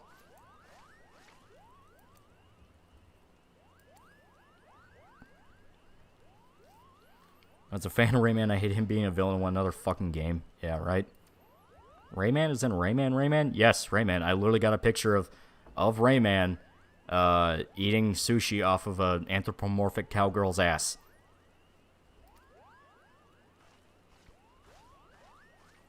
Rayman from the Rayman games. Yes, that Rayman.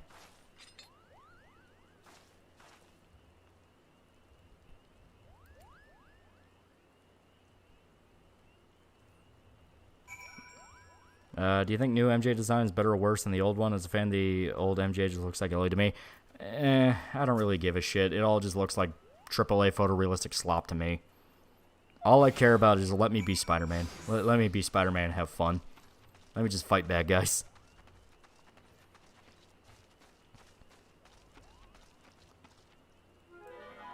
Oh god. Go fuck away from me.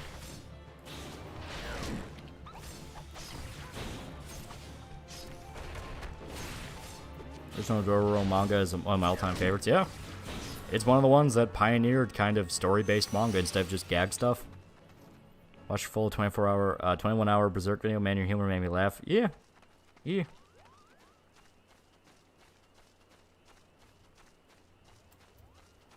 Okay.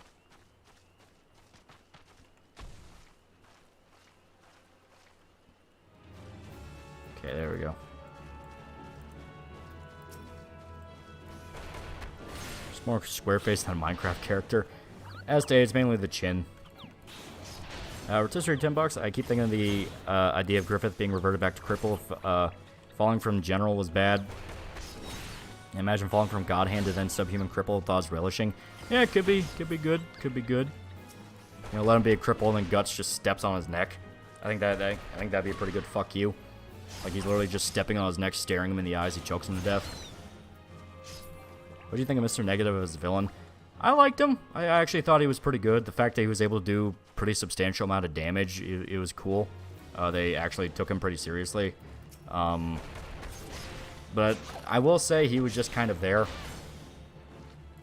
You know, he was just there to be the leader of the bad guy gang up until the one mercenary group comes in charge of the city. Because everyone else was just kind of one villain. Like, it was just the villain and they had superpowers. Mr. Negative was the only one that actually ran a gang. Why does Ubisoft keep jerking around with the Blood Dragon IP?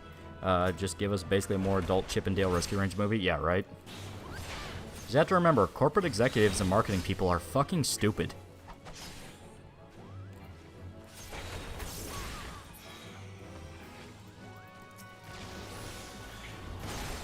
There we go. You play Tekken? Not in a long time. I have 8, and I put approximately 2 minutes into it. I just started the game to make sure the settings were right, and I haven't touched it. Well, not 8, the last one that came out. I think it was 8 or 7.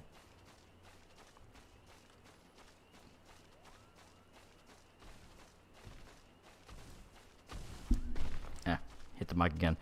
Have you read Hajime no Ippo? Yeah, it's very good. It is very, very good.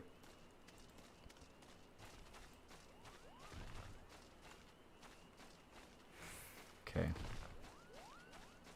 It was 7. Yeah, there you go. Yeah. Crazy prediction, but maybe Guts beats and kills Griffith. And the God Hand, but Skull Knight wants to erase every trace of him, including the mark Guts and Koska, and then final battle is Guts for Skull. I hate that. I don't like the idea of making Skull Knight a twist bad guy. That to me just feels very like, well, you didn't see that coming. It's like, I hate that shit. It's like, you know, Guts and Skull Knight went through too much, and Skull Knight respects him too much to do that shit to him.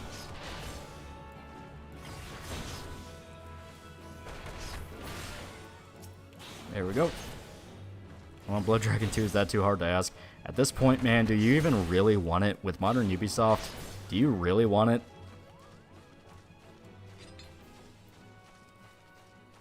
Any PS1 game you want remastered? Fucking Legacy of Kain.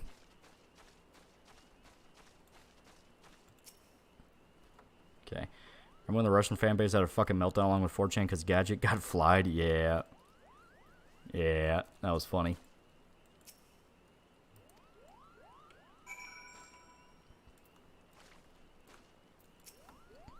Any movie you love for the deep story series that don't have any action shit? Oh yeah, there's tons. There's Tinker Tailor Soldier Spy. There's, you know, if you want to get technical, Schindler's List doesn't really have any action. The King's Speech is really good. Like there's a lot of movies and stuff that don't have action. Don't make Skull Knight the secret villain. Exactly. It's like, dude has done too much and helped too much to have it be that.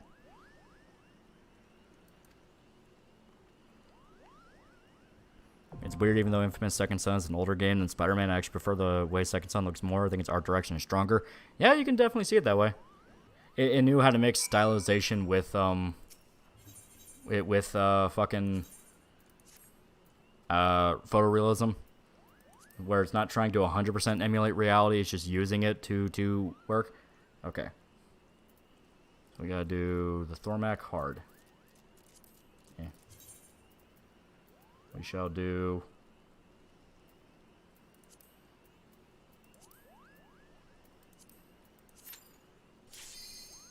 We're gonna do it solo, boys. It's gonna fucking suck, but we're gonna do it solo.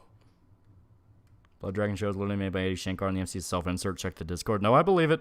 I fully believe it. Because, like, the man I saw was an Indian guy, and they were talking about his boyfriend. It's like, oh, great. Oh, this is gonna fucking suck. It's like, this is not what people wanted with fucking Blood Dragon. The idea of trying to make a Blood Dragon show is stupid, because, like, dude, the DLC was a collection of fucking 80s parodies. Trying to make that into a show just sounds like the worst fucking lol so quirky Tumblr crap ever.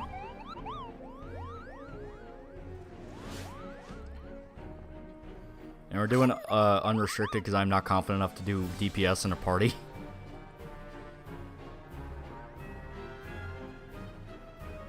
This guy count down the seconds to Spider-Man chat right now. I mean, it's past midnight where I live. Technically, it's already out.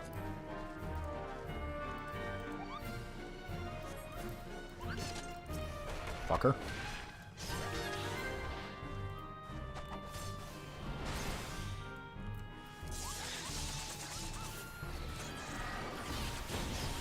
Yeah.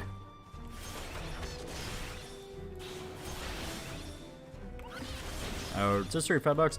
Guts just gently lays the Dragon Slayer and Griffith as a cripple. The weight slowly crushing his cripple stuff is losing to the last second. Yeah, that'd be fun. Like, eat shit, asshole.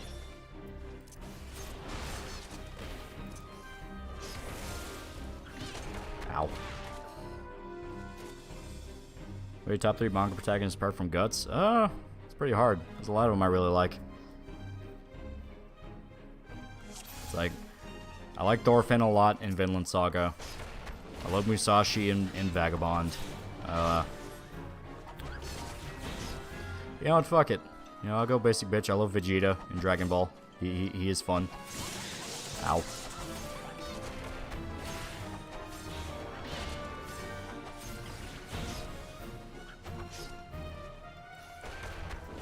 Yeah. Oh, that's right. Yeah, Gintoki. Yeah, Gintoki. Yeah, Gintoki is up there as, like, one of my favorites, just out of sheer... Like, God, I love the man. And his fucking, like... He is funny up until he genuinely gets pissed off, in which case he can be a legit badass.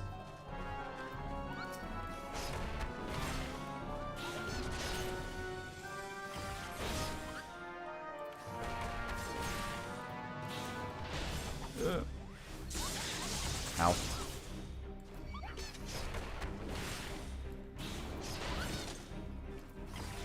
Do you take any pre-workouts? If so, what do you recommend? I do not. Okay. And I'm just remembering that I am DPS, meaning I am squishy. So, this fight's gonna be a pain in the ass. Oh shit, that's right. Yeah, I completely forgot. Yeah, let me look it up real quick. Yeah. gonna have to go AFK for like half a second here. Okay. So he might do it tomorrow. But Shota had planned on streaming Spider-Man 2 as soon as he could. So...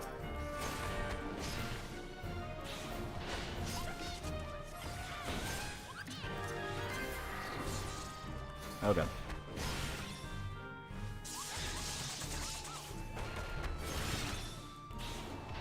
There we go.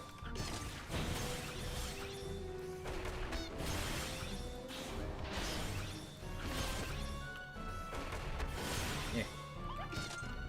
My eyes itching like crazy. There we go.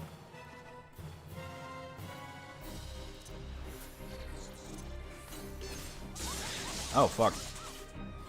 Is he alive now? No, he is not live at the moment. How the hell did he kill me again? I must not have been as far away from the AoE as I thought.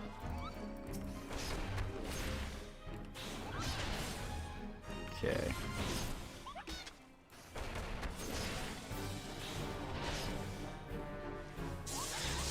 Oh god.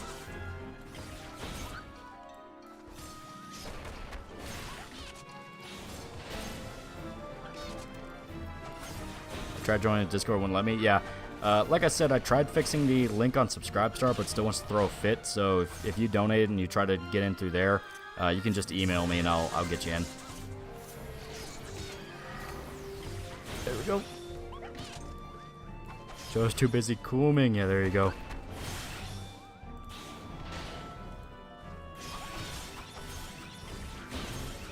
Ah, fuck.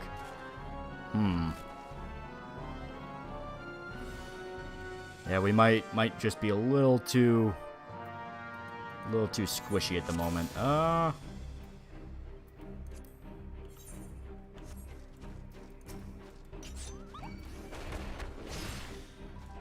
It might also just buff us until we fucking win here, so.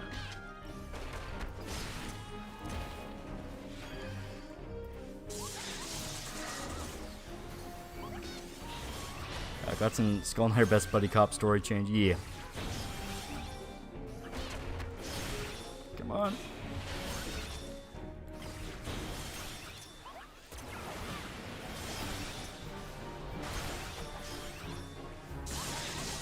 Okay, so yeah, he can still catch you if you're that tight into it. Okay. Okay, okay.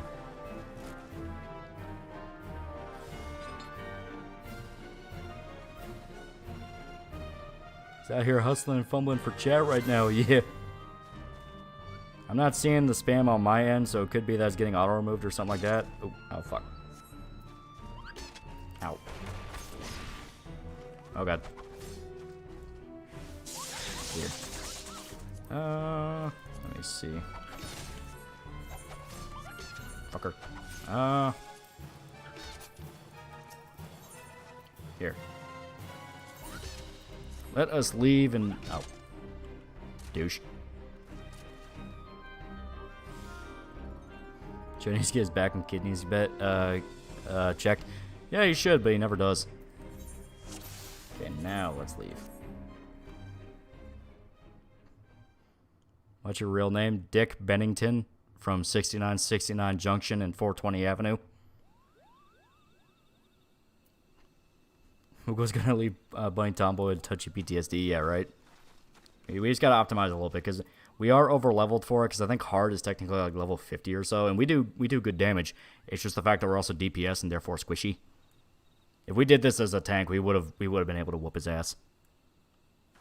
So let us optimize a little bit. For one, let us actually go back to Thanalan and get our shit repaired.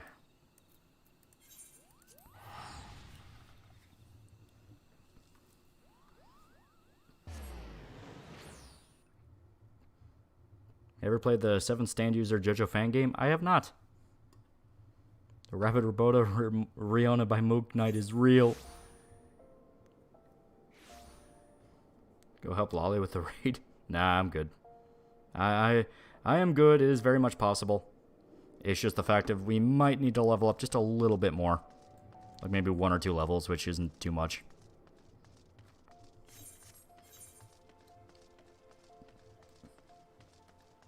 No, actually. Think about it. I do want to do something real quick. Here. I'm just looking up something real quick. See, Guts killing Grumbuild, Zod, maybe Locust from the War Demons. I hope he kills a whole bunch of them. Let the man fucking earn it. Okay.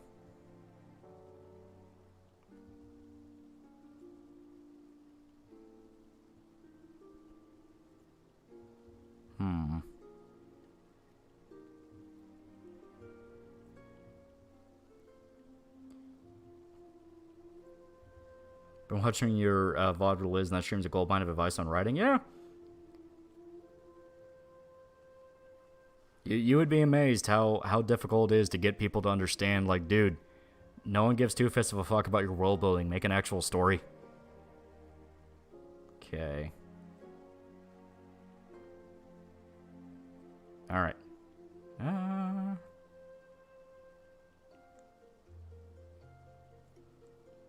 Okay.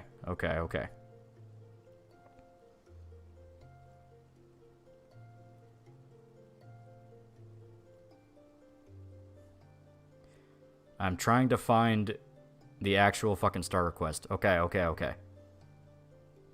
Okay, so. Because I want to do something that, you know, I want to do something that I have been interested in for a bit. But don't want to dedicate to on my main to try out because I'm already like several fucking tons of hours into the main. So let me see here.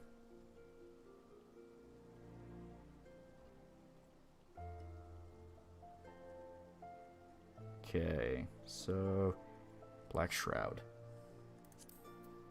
Yeah, New Gridania. Or is it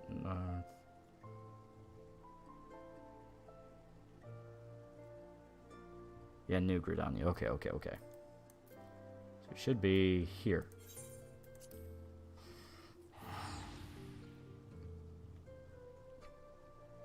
Which predictions for next chapter?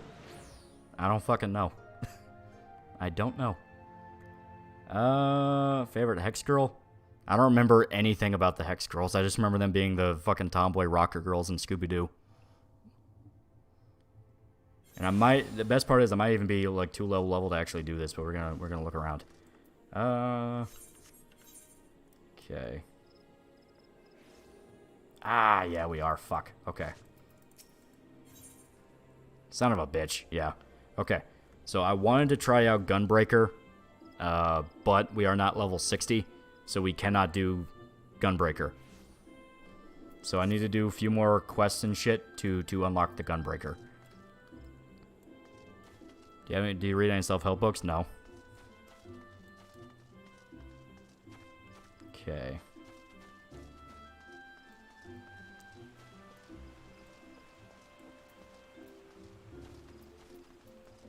Do you have anything good? No.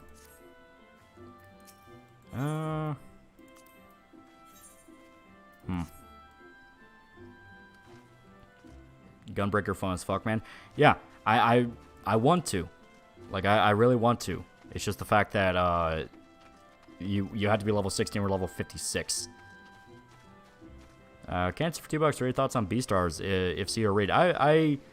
I watched the anime, and I thought it was pretty good. It's one of those where it's very melodramatic J-drama, but it being basically Zootopia on top of that makes it very entertaining.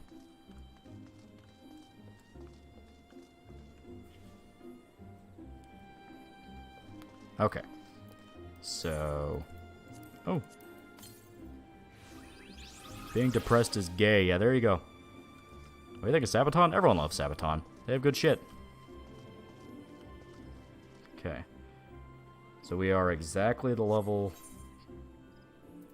here. What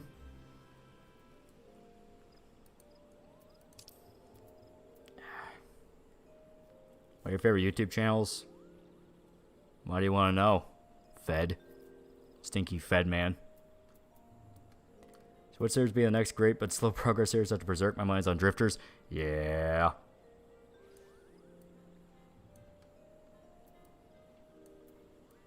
And they call the wing mods clean up Pagan Alley spam. He's not even spamming too much. He's just doing that thing where like he wants to make sure that I see his message, and it's like, I see it. Alright. So, gotta level up 4 levels, and I'm trying to think of the good quests to do that. Let's go back to Thanalan. Udal. Now, really, the best ways to level up is to go into dungeons and do Duty Finder. The problem is, as stated, I don't want to do that with other people, because I'm not confident enough in my DPS skills to carry or help. I don't want to be a burden, and I don't want to piss people off. So, let us try to find, let me try to find the Duty Finder. Because we can do the single-player ones, where you are just with the NPCs, and we can do that. Yeah. Because, yeah, if you do unrestricted parties, you don't get any rewards for it. You don't get XP. So, we shall look.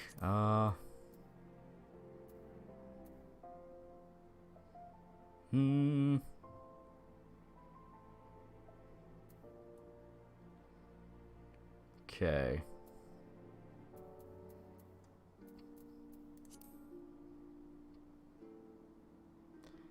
Oh, okay. Unrestricted party enemies will still yield XP. Okay. So if we just do level sync on top of that, we can still get. So that gets TOS to harass players over DPS. It is, but do you think they're gonna listen to that? I want to do a podcast with man. Are you up to it? No. I don't talk to people. Ever watch Thundercats? No, that was way before my time. But yeah, so if we do level sync, even if we do unrestricted party, we still get XP. Which makes sense because it's not like we're just going back and fucking and grinding tiny people. So we can still do it, but let's do the Howling Eye. We shall do the Howling Eye. We'll use that to grind up. I'm gonna bully you in low-level stuff. You say that. You say that. I'm willing to do it as tank because they fucking need me. They need me to take the hits. If they piss me off, I can just turn off my enmity. And then they have to deal with the big bad monsters. And we already saw this cutscene, so fuck off.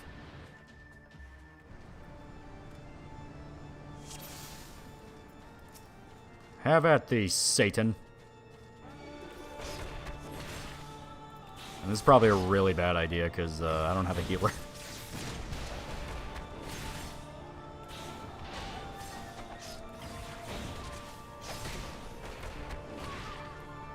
Perfect Blue or Lane, what do you think is better? I've seen Perfect Blue like 20 times.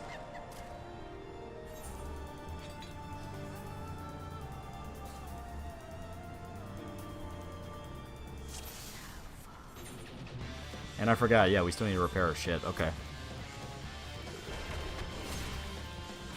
Giant Ultra Mega Chicken. Ow. Ugh.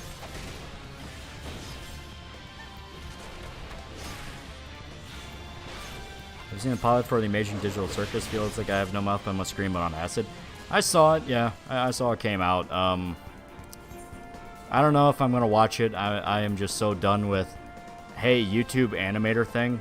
And speaking of done, I have realized immediately this was a terrible idea. Because now we're just right back to where we were, to where it's like, yeah, we're getting our ass whooped. So I'm going to suck it up and try to join a party.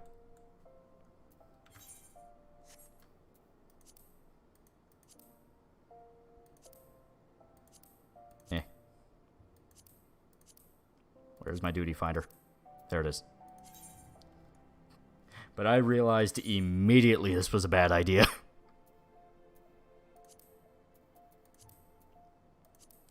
But I can still do the Howling Eye. Yeah, I can still do the Howling Eye because it's a story one. So now I'll just have party members with me.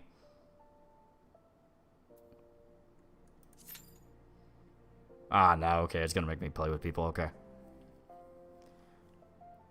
Opinion on every dare trope? They're okay. You know, they're okay. Does our grand company have an army of willing shields? I mean, you say that, but, like, you need multiple people in a party with you at the same time, and I don't want to talk to people. You can do the 4-man one. Yeah. This is just what we gotta do. Try and get a buddy to animate the highlights from the last 30 minutes of the Fear and Hunger stream. That'd be funny. That'd be funny as hell.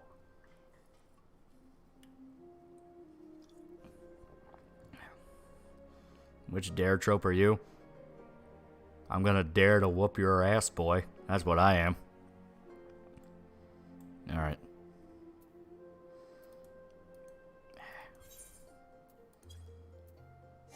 Yeah. Let us just try to...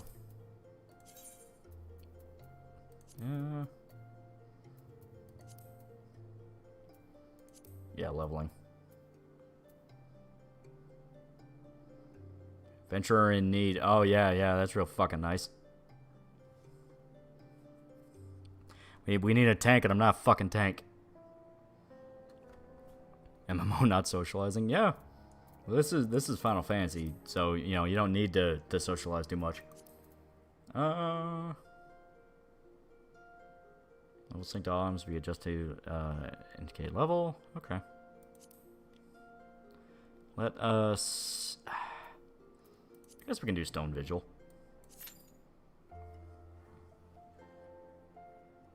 Since Casca isn't insane anymore, why don't you put a normal warrior photo on your channel? Because I like the crazy one better. I like the panel.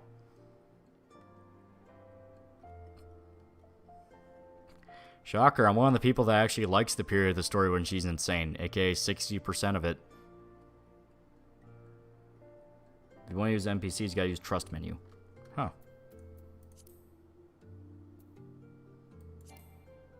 It's unavailable at this time. Let me look that up. Creeper order of $2. How's Perfect Blue video coming? It's literally finished. It's available for early people.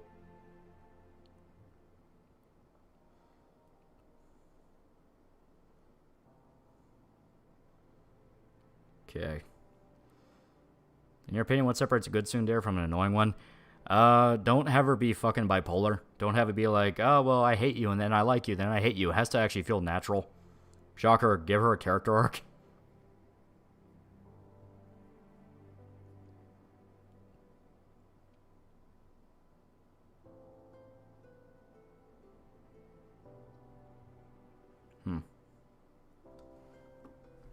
Alright, so give me a sec. Let me withdraw from that. Because... why is it blacked out? Is it because we're not in Shadowbringer? Because I looked it up and it said Shadowbringer is where it was introduced to.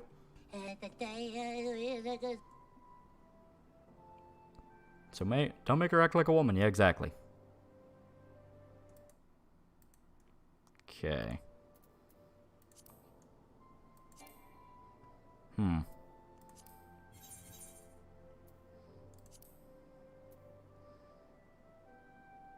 Okay. So this is where you can, yeah,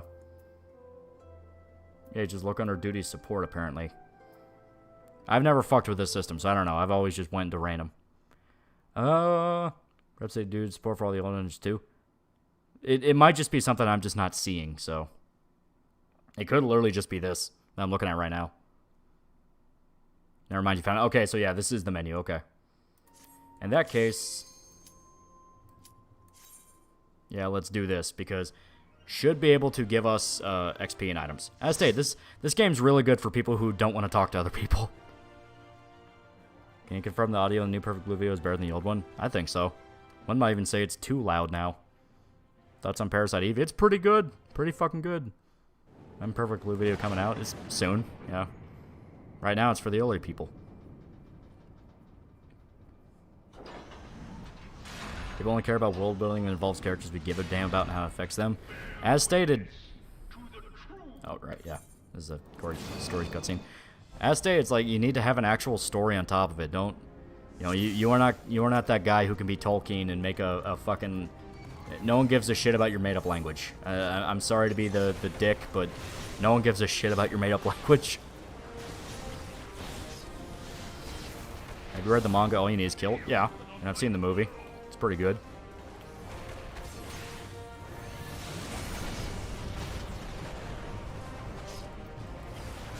Oh god. So yeah, we can just run story dungeons and level up, so there we go. That's not even to say that I don't like playing with other people, it's the fact that I prefer it as a tank, because at least I know what my job is. Reaper over $2, what are you gonna do next then? Something for October? It's way too late to do anything for October. Watchmen and Perfect Blue have eaten up so much of my fucking time. If I get started on something now, I don't even think I'd be confident enough to get it out by Halloween. Because I need a few days to, like, you know, decompress and be like, okay, I got that done. Now I can just kind of enjoy my day, play Tropico, you know, stuff like that. Because I've been playing Tropico 6 again. I've been enjoying that immensely.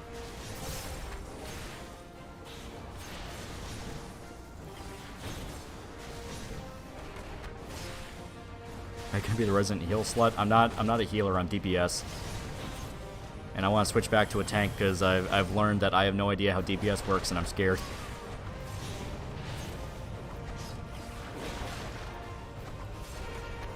I like your character have a bias, take on the world at large, like text from text talk, Battletech. Well, I mean, that's just part of it, you know? You need to have an actual story.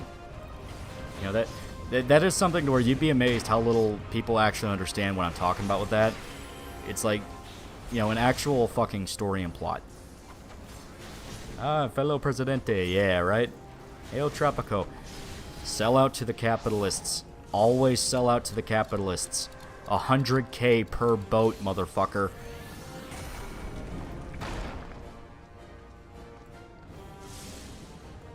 When you tank, you are the protagonist MMO. Yeah, exactly.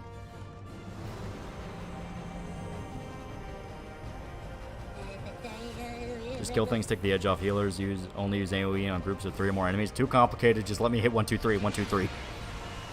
That's ingrained in my bones for 90+ hours. You can't do this to me. Protecting other people? That's fucking like, what? What even is that? Only using AoE on groups attacking the healers? Bro, what does that even mean? Which you prefer between Garth Ennis and Gonagai? Both are completely insane in interesting ways. Though I like Garth Ennis just because his like pitch black humor and like military fetishism, I like that. All the reasons people hate him, I love him.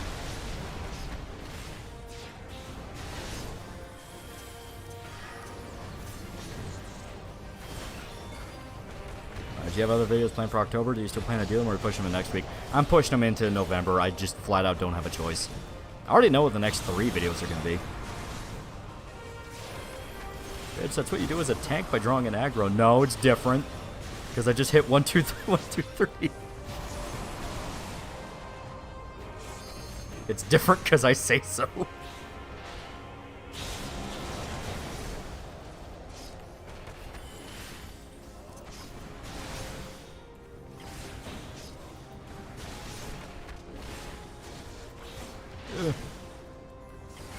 Backlog of projects intensifies, yeah. I'm going through the stuff that I know has been taking a while, and now that Berserk Saga's over, I can actually work on them.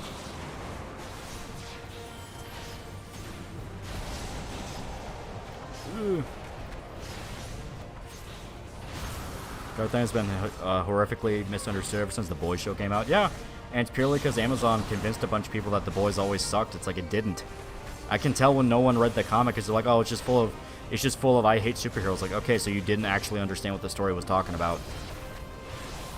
It's like, God forbid it actually tackled the superheroes bad formula from an interesting angle, which is superheroes are just fucking children that have no idea how outplayed they are.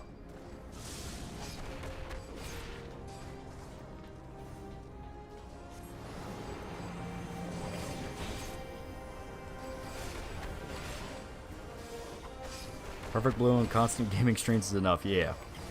You also had Watchmen, and I count it. What was the order of requests you have? I have a lot. The ones I'm working on in which is going to be in November, but was meant to be in October, were stuff specifically for like Halloween stuff. Some horror movies. I'm trying not to spoil what they are, but they have been waiting for a while and have been requested more than once by other people. Comic book shows never shields the comic as much spoilers or comics for kids. Yeah, right.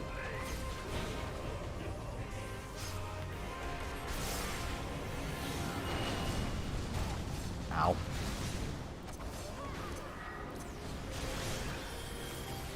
Ugh.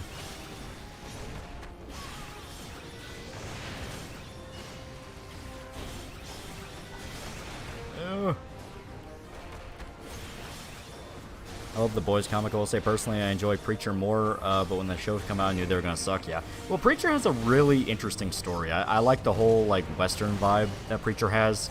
So when like mixed with the supernatural, it just is like so interesting. And I love Jesse's power. Like the Word of God is genuinely pretty fucking cool.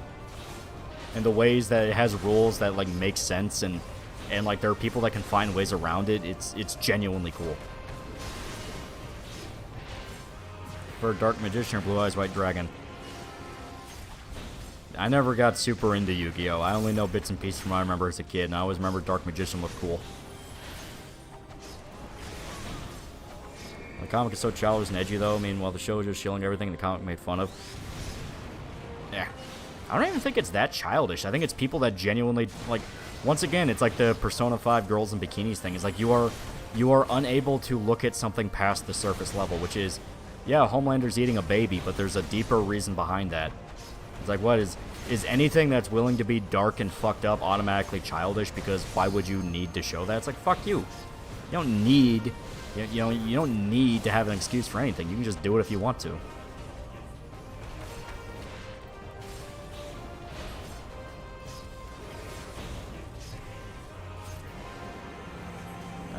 Dark Magician Girl, come on.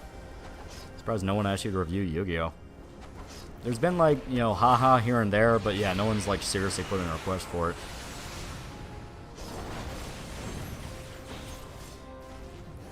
Well, it seems like the kind of guy to take a shower. He doesn't play Yu-Gi-Oh!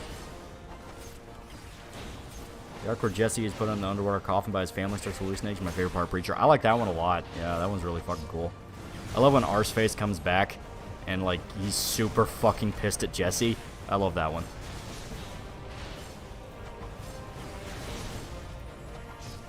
I don't like Garth Ennis, but people really need to understand he's into black comedy. Exactly. It's like, it's fucked up because it's funny, and also he is genuinely making a point. Like, it's gotten to the point I've seen people shit on Punisher Max. Like, people go like, oh, Punisher Max is just him jerking off the Punisher and making him the coolest guy ever. It's like, it's literally the definitive run of the fucking character. What, are we gonna pretend like that's bad now? Do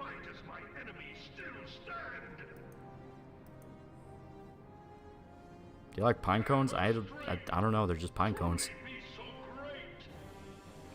A bunch of ladybugs in my garden now. Shit's cool. They will protect you. They will protect your garden from aphids.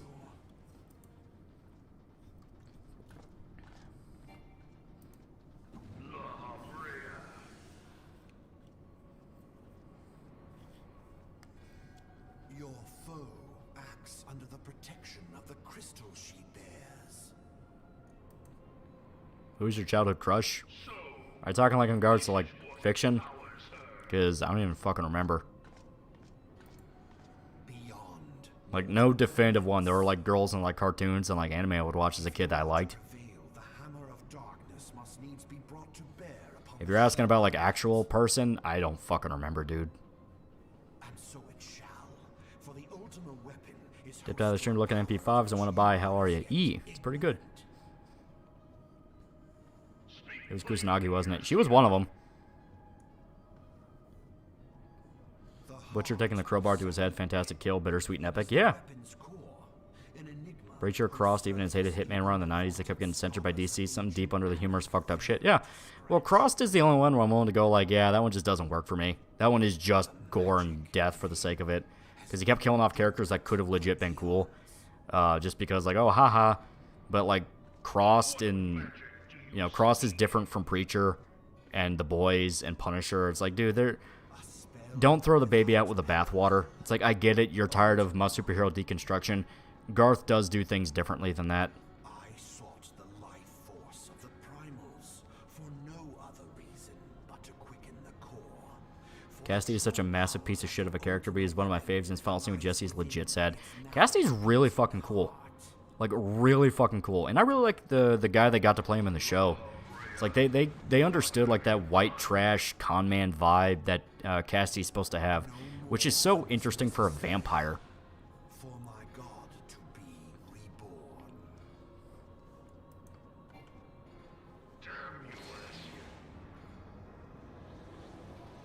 People are really shitting on Urban Spook. Yeah, and they shit on Urban Spook for the exact reason I just brought up, where it's like, well, you don't need to show it. It's like, dude, fuck off. It's a series about a serial killer. Shocker, serial killers do fucked up shit. Like what, are we just not supposed to have gore anymore? Is this going to be the response to the, you know, we love gore but hate sex thing that America likes to do? It's like, oh, we're just going to shit on gore now and then fucking, like, bad joke. Good lord, the bunny bouncing. For me, it was Dark Magician Girl, also My Valentine. She's the reason I'm into older women now. But there you go. Cross like George Romero's socio-political commentary, but he really let loose on any and all inhibitions. Yeah. And like I said, I get it. It's just it doesn't work for me personally.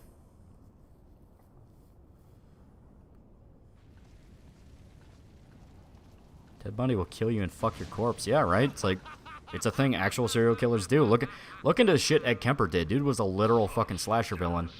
He fucked his mother's head. He literally fucked his mother's head. Oh, Heidelin, it seems the task of keeping your champion alive has exhausted what strength you had left. I'm so mature, I don't want to see that. No one should. It's like, I get it. Power of suggestion can be more powerful than just seeing it. But it's a thing of, like, I'm never going to shit on a movie for wanting to show gore. Because, like, gore is there because it's fun. It activates our ape brain of, like, ooh. You know, and also it can be used just to show how fucking ruthless something can be. Like, you will die and you will die horribly. You know, that kind of thing. Which can make an action movie really entertaining, a horror movie really intense, stuff like that. Fucking Perfect Blue has gore. When you watch the photographer die, it's brutal. Like, the ice pick goes in his eye, he gets stabbed in the dick. Like, it's fucking violent. What do you think of Ed Gein? Ed Gein's really fascinating. I know I'm going to sound like a fucking white woman right now, but, like, I genuinely hope Dankula, because he just did a video on Bible John. I hope he does more videos on serial killers. Because, like, I fully admit I enjoy the true crime shit as well. I love detective shows and stuff like that, so I want him to cover more of that. It's like, please, like, let me indulge my secret shame. I fucking loved Silence of the Lambs and Red Dragon as a kid. I love Manhunter. It's like, I get it. It's a, people think it's like a woman thing now, but like, me and my family watch fucking First 48 so much. Totally Spies is just fetish shit. Totally Spies was every single hentai tag in the world.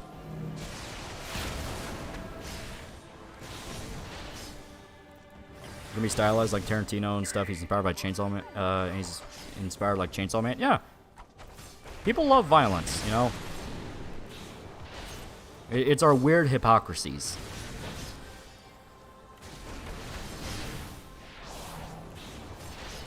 True crime is interesting. Been watching Casual Criminalist for a while. Exactly.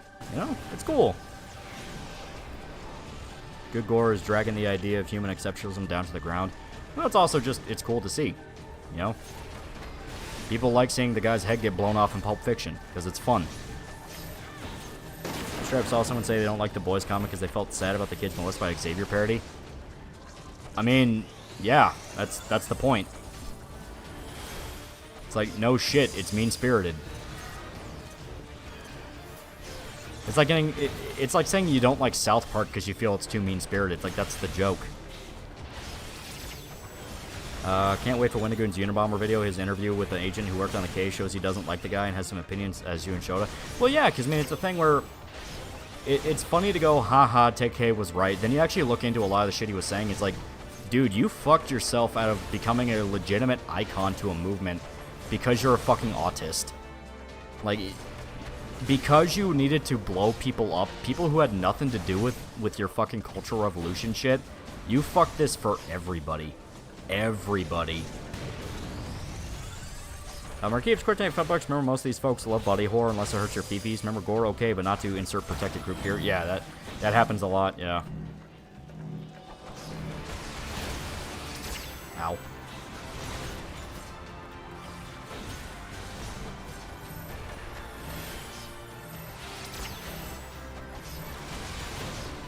Remember the Cancer Kid in South Park? This shit's funny as fuck. Yeah, right? Like, people love mean-spirited humor. Mean-spirited humor can be really damn funny. Especially with South Park, with how over-the-top and ridiculous it gets. As said, I've been going through South Park again, so I am intimately aware of how fucked up it can get. I've been laughing immensely at some of the shit there. So it's this thing where, like, I like the Boys comic because it reminds me of that sense of humor, where it's just fucked up, borderline horror as a punchline, and it's great. People are calling out Urban Spook for going off on people. Yeah, he's being accused of being a pedophile. His detractors have endless leeway, yet he has to be 100% professional. Yeah, it's bullshit. Like, I felt bad about the guy ever since he got jumped the first time, where people were like, ah, damn it. You just need money. I had to sell computers. Why do you deserve to die, Ted? Exactly. It's like, the fuck did that dude ever do to you?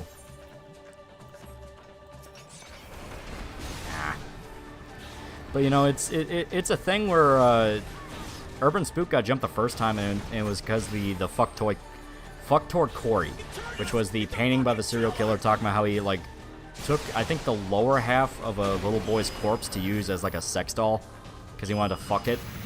And people were, like, freaking out at that. It's like, why would you even think of that? You're clearly a pedo. It's like, so why is this bad? It's clearly meant to be horrifying. It's meant to be fucked up. He's a deranged serial killer that, like, lights people on fire. Why is this too far? And the answer is, like, it's not. It's just people wanting to jump on people because fucking Twitter's been infested with tumble rights, and it's been that way for a while now, and everyone has to look for a scalp and gun after each other. If you even broach the idea of bad things happening to kids, even if you are specifically going like, hey, this is fucked up and like, is meant to be fucked up, people have, like, a goddamn frothing at the mouth fit over you. You know, when it's something like Cuties, it makes sense, where it's explicitly, dude, you exploited kids for your own fucking gain. But, you know, then you have shit like Urban Spook, where none of it's real. It's literally meant to be suggested through a painting, and people are jumping the guy for it. It's like, fuck you. Fuck you, the guy didn't do anything. I didn't get away enough. Cartman's dad being his mom was such a great end to that two-parter. If they never retconned it with a Scott Tenorman bit, it would still work. Even then, I like the retcon where you find out it was the football team. It was just that Scott Tenorman's dad was on the football team. It seems like people like mean-spirited comedy. Heck, I never understood it sometimes, especially with South Park. I talk about, like, why people enjoy mean-spirited comedy, because it's funny, you know? It's such an over-the-top breaking of norm that it's great. I think for Urban Spook, it was chalked up just bad writing more than anything. Yeah, bad writing, even though they never explained why it's bad writing. It's like, it's a deranged serial killer that violates every social norm he can.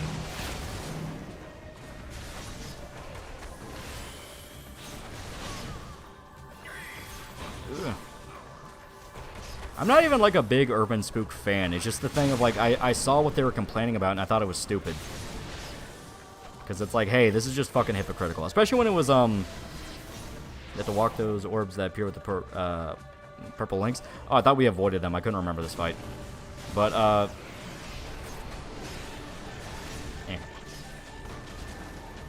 Okay, yeah. I thought we avoided them. These retards spurg about drawings than do actual children. Well, that's been the name of the game for a while. Let's say, look at the shit with Persona, where they fucking lose their mind, over, like, cutscenes with anime girls in bikinis and fucking Persona 5. And it's like, who fucking cares? Their voice actresses are in their 30s.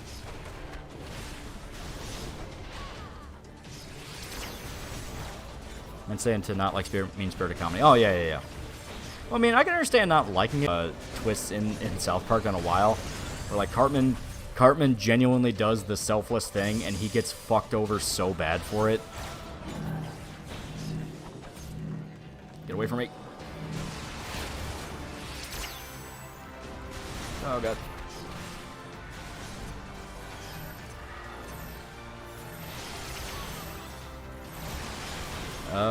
Dipping out to look at guns. Your stream keeps buffering every 10 seconds. Yeah.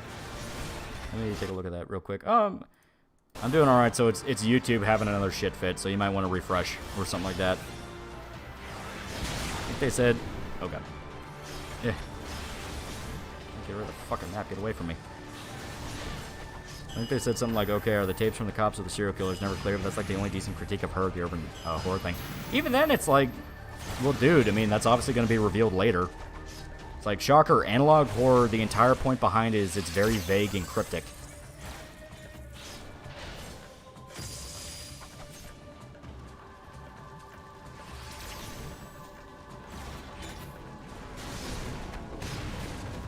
Yeah, there we go.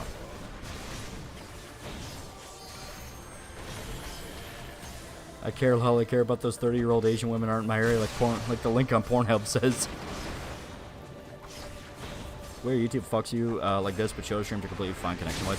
Well, because we're literally right next to his modem in the trailer. Here, I'm on Wi-Fi on my PC, so it could just be a little bit of a network thing there. I am fully willing to admit, yeah, it's because I use Wi-Fi to stream, which is usually not recommended, but eh. Been working so far. There we go. Get away from me. Fucking assholes. There we go.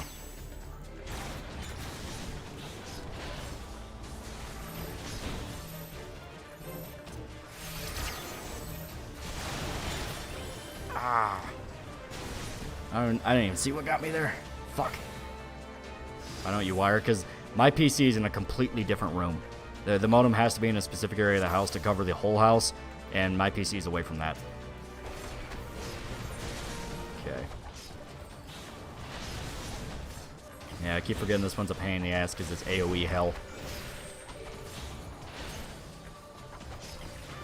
As stated before, shock horror is criticized by horror YouTubers who is espousing love for Manga catalog talks about suicide. Fuck off. I don't think it was Wendigoon who was talking about it. It was the guy who made Mandela Catalog was bitching about it. I think Wendigoon just said it wasn't really for him personally.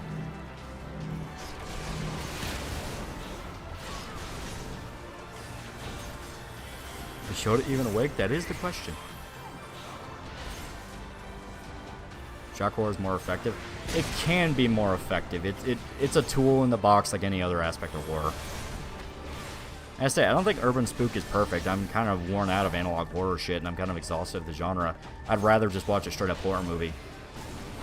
But even I can tell, it's like, dude, it's doing something. It actually has like an artistic vision it's working towards. Like, let's not be dicks about this.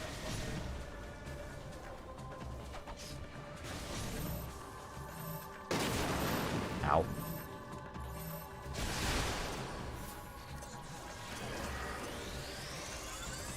Oh, not today, Satan.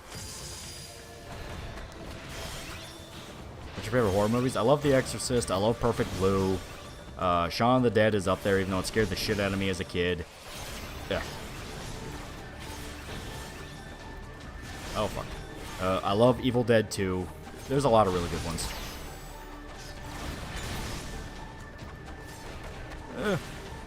No, it wasn't Wendigoon or some horror YouTuber that does more analog horror reviews and games that clutch pearls about urban spook. Yeah, exactly. It's like... It's a thing which is ridiculous, because a lot of the urban spook fans were actually pretty smart with how they called it out, with like, well, why is this bad, you know? The Mandela Catalog guy especially, because he's like, oh, well, you don't need to show such fucked up stuff in your horror series, and people point out to him, it's like, dude, your entire thing revolves around fucking suicide. Like, demons pushing people to kill themselves. Like, what about you? What makes you so fucking sanctimonious?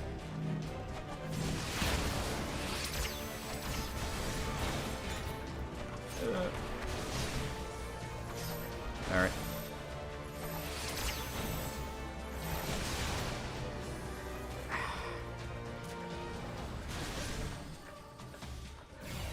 Opinions on Art the Clown from Terrifier? I've only seen Terrifier, like the first Terrifier, and I thought it was okay. I don't really understand with pushing him as like a new horror icon. It's like, he's okay. I mean, there's a lot of like fucking, you know, there's a lot of evil clown movies. Yeah, still buffering a lot. Are you updating something? No, it's perfectly fine on my end. It could actually be your Wi-Fi.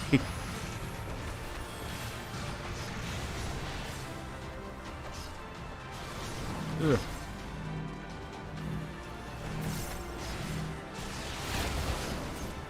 Okay.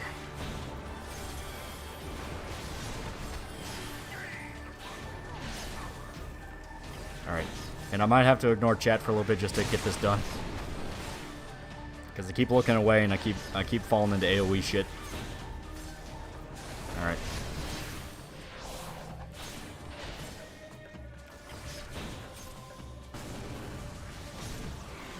Alright. There we go. Nope. Fucker. There we go. Okay. Shit. There we go. Poor Loli team, they gotta deal with his low HP. Yeah. I have grown to accept I really don't care for DPS. I don't like being so squishy.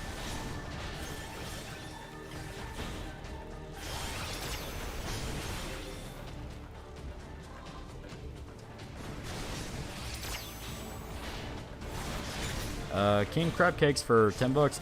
Remember Wendigo made the comparison between Urban Spooks and Urban S and Lacey's game. One tackles themes of abuse, kids, animals, etc. better due to writing creativity. You can criticize it, but as stated, like, if the crux of your argument is, well, you shouldn't show, like, violence and death or describe it like that, like, I view that as hypocrisy, because, like, there's tons of successful series out there that do gratuitous violence very well.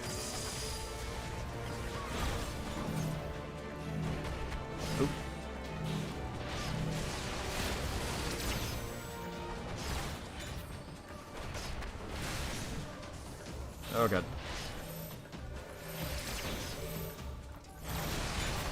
And I mean, hey, at least he's willing to be like, hey, well, there's something that handles this better, and I feel is what is better. It's like, hey, at least it's that, and not like, well, fuck you, you need to be banned. You know what I mean? Hellraiser saw the Dead films, right? It's like horror's had gratuitous gore in it for literally decades now. Some of it's literally the fucking selling point. Hellraiser, a lot of people know about it because of the violence and the gore.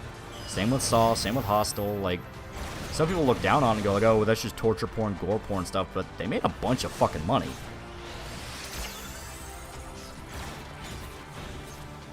You know, and then you have stuff like Italian Giallo films, which had God knows how much graphic violence in those. Like, you know, that it is a legitimate tool to use. It's not something to shy away from because you think you're so much fucking better.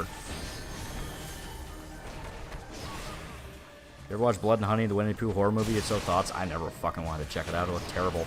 It looked terrible, and I have friends that just flat out describe it as terrible. So it's like,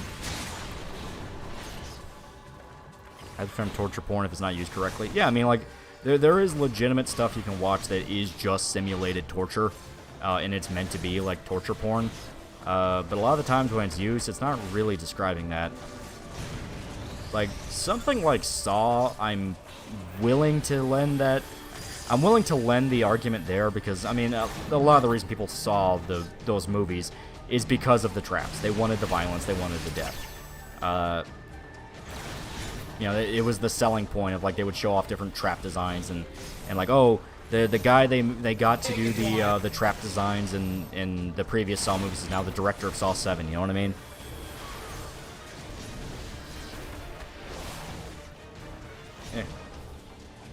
I gotta scratch my fucking nose.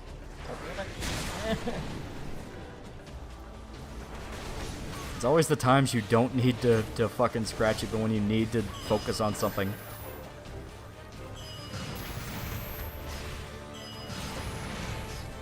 Come on.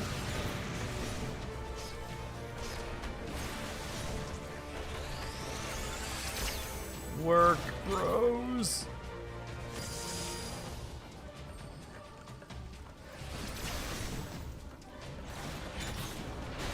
Come on. Spend chakras. That was a good point.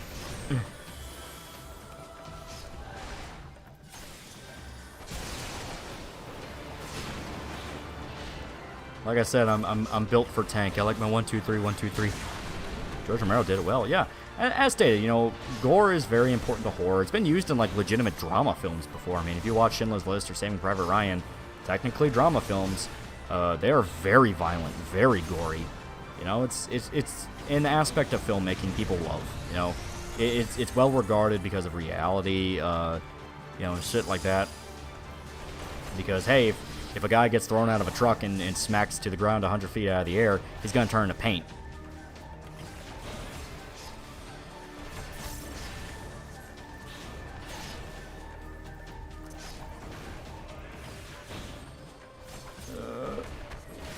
The worst part is I think we have to fight fucking La Habrea after this.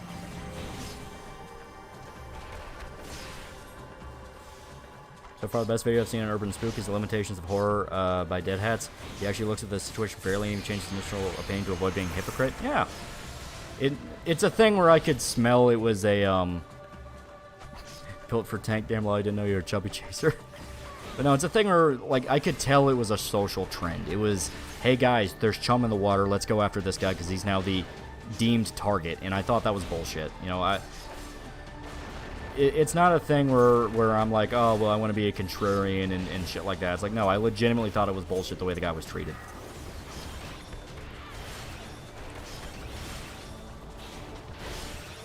There we go. And we leveled up. That's pretty good.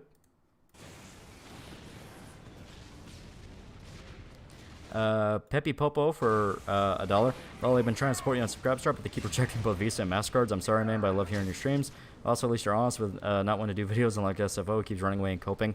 Yeah, I mean, it's impossible to avoid, you know.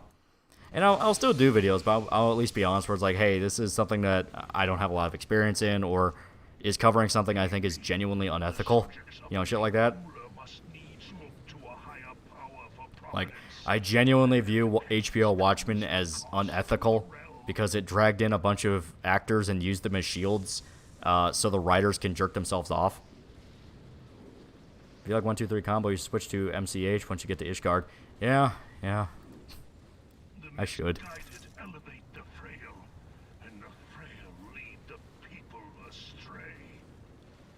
The plan is we switch to Gunbreaker. Yeah, fuck off, guys.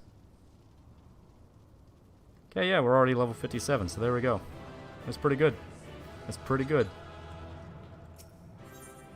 And we just keep running this over and over and over again.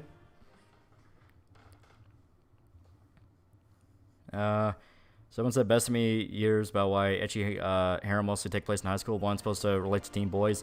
Two, Japanese have tough horror culture, so they have escaped to paradise. Well, yeah, I mean, that's been the case for a while. Fucking... Everyone knows that, hey, the reason for harem shit is because a lot of time it's in shonen, and that is literally made for teenage boys. You know, don't be a fucking asshole about it and accuse everybody of being a pedophile. And the minds of the Japanese mangaka who are doing those series, like, they don't view it as pedophilia at all. They view it as, like, this is a fictional character, and I'm designing a drawing that I think looks visually appealing to me. You know, it's... As stated, I think a lot of it is because the West is legitimately traumatized by pedophilia. You know, we as a culture have been diddled in our beds as kids. You know, just, you know, the general metaphor. And so everyone's fucking looking for it everywhere. Everyone's calling each other out for it. Everyone's traumatized by shit like Kiro the Wolf and his friends. So we don't know how to, like, get our mind out of it and be like, hey, but this specific thing is not trying to promote it. This specific thing is just trying to do its own thing and be fun, you know? You should go to Paladin so you can say shield mode. Yeah, I was Paladin for a bit, and I went to fucking Dark Knight. Also, for fuck's sake, put Limit Break on your hotbar. No one uses Limit Break, though. That's for homos. I say that as a tank, and I was screamed at over and over again not to use fucking Limit Break as a tank. How's that Jack Build's a crazy movie that Sniper Part of the Kids is brutal. I saw it. It was pretty good. I think it gets a little up its own butt in places, because I was sold on the idea of serial killer trying to talk his way out of Dante's Inferno, which I thought was, like, awesome as a concept, but it was different than anticipated, and I now understand that I'm just not a big Lars von Trier fan. His style is just not really for me.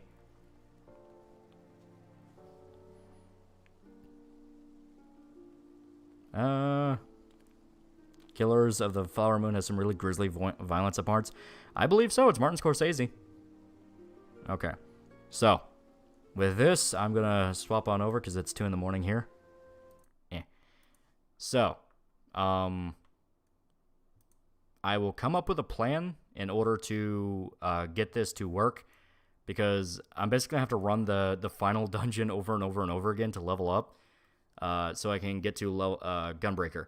So, what I believe I can do, I will run a few of these off stream to level up to level 60, and then by the next road to 80, we shall do Gunbreaker. In which case, we will start all the way back from 0, and then just run dungeon after dungeon after dungeon again to level up, and then get to where we need to be for our patch quests. Because it's gonna be painful for a little bit, but it'll be okay. It'll be okay. We believe it. I like the house that Jack built. It wasn't bad. It's just as stated. I went in wanting something else. I liked a lot of scenes in it. You know, I thought Gunbreaker starts at, don't it? I don't know, because Dark Knight didn't. Dark Knight, you had to start at level 1 again and move your way up. I have to look into it. Let's get some people in the Discord server. That is true. We could have some fun, grind up moments. What are your thoughts on the 4th graders who watch Blood and Honey? Is it a big deal? I remember watching Piranha with my friends as a kid and everything in therapy. I think the story is funny out of context. In context, reading about how like parents were screaming at the teacher to change it and they still didn't. That's something that makes it not funny, because at that point the teacher's doing it on purpose. And it's like, dude, you're a fucking asshole. Gunbreaker starts at 50. Okay, so it won't be as agonizing. I did some off-screen grinding, level 320, 312. Yeah, right. Gunbreaker starts at level 70. No, it doesn't. No, it's level 50, because you have to be level 60 to start it. Sorry, most disturbing movie to me still is Solo. Nothing has beaten it. I mean, it's infamous for a reason. No, it's definitely 60. Okay, so it won't be as agonizing as we expected. We just have to fuck around with our equipment. Could you play the hidden with chat or Discord? That'd be a fun Halloween suggestion. We still have plenty of time for Halloween games. We got our let me look here. Tomorrow, which is gonna be a stream day. Tuesday, and then we'll do something special for not quite Halloween. I think Shota said he wouldn't be able to do Halloween Day. Well, I don't know. We'll figure it out come this Saturday. Ready for the new Tekken? Better comes out tomorrow. As stated, I haven't played Tekken in a while, but it could be an excuse to get back into it. Could be fun.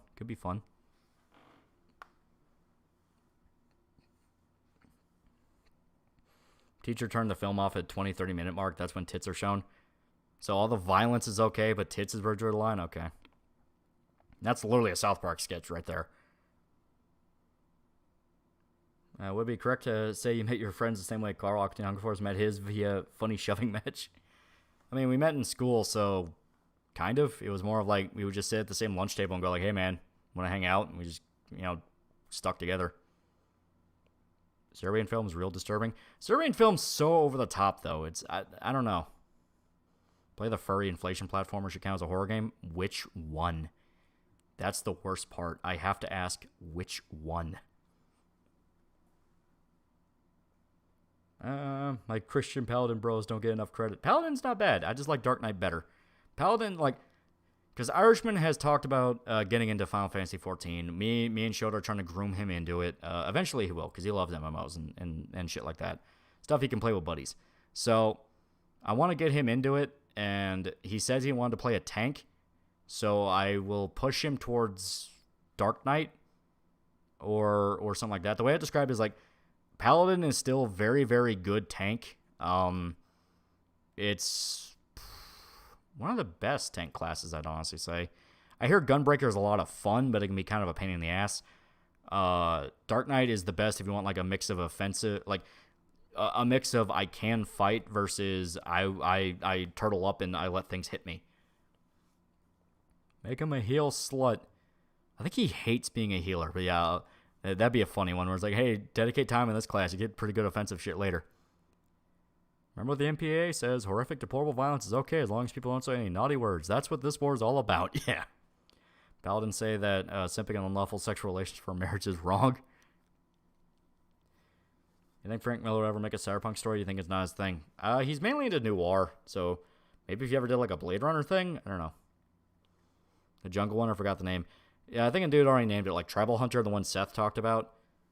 Because like, you gotta give Seth credit. He is very open about his porn games.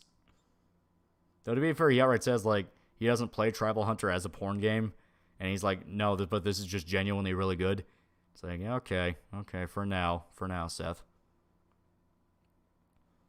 Would you consider playing the older COD Zombies maps? They were genuinely pretty unnerving, especially with the context.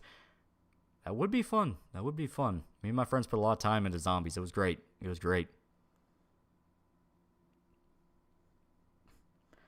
I played it. It's not a porn game, but it's very much thinly veiled fetish territory. I did watch the video, and that's definitely what it seemed like. It was one of those of like, I could see a little kid playing it and not clicking it together of what it was. But in the same vein, I can see it being the reason why a little kid would start going down a dark rabbit hole of Google searches. You know what I mean? I just came across an interesting manga. Roman architect from ancient Rome is told his designs are outdated. Gets isekai to modern Japan and learns from the bath patrons, makes his designs better. Yeah, they just made an anime of that. It's on Netflix. When System Shock remake? System Shock remake is that's on the list. I just gotta figure out what day we're doing it. Because some of these have been decided by coin flips, where it's like, are we gonna do this day or this that day? Like Darkwood and Fear and Hunger was decided by a coin flip,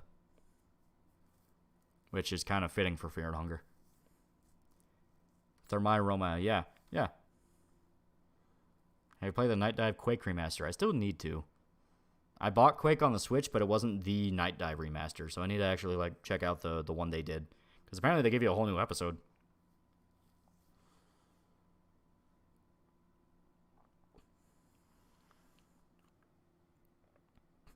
Had an idea, tell me if it's done already. It's an isekai, but it's an entire class, and at first they try to survive, but as time goes by, dynamics of the class shift, they try to find a way back home. That's been done already. I'm sorry to be that guy. It's been done already. Have you played Darkest Dungeon? Yeah, Darkest Dungeon was fun. I'm not into the like heart palpitation RNG busting thing that it does. If I ever do get into it, it's something like XCOM, where at least there's like ways you can cheese it, but Corpse Party did it. Corpse Party technically did it.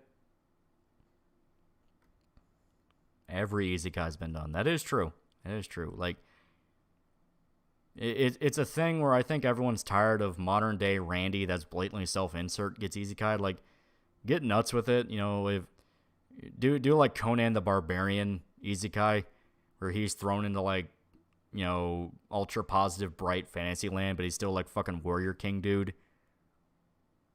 Something like that. Like, I don't know. Remaster Kino, both Quakes. Oh, okay. They had an actual final boss this time? I do not know.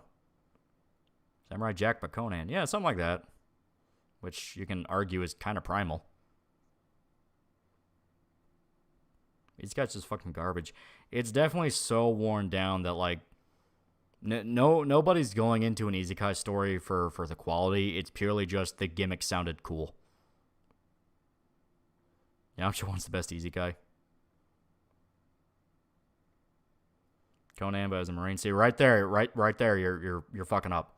No one gives a shit about modern day Randys.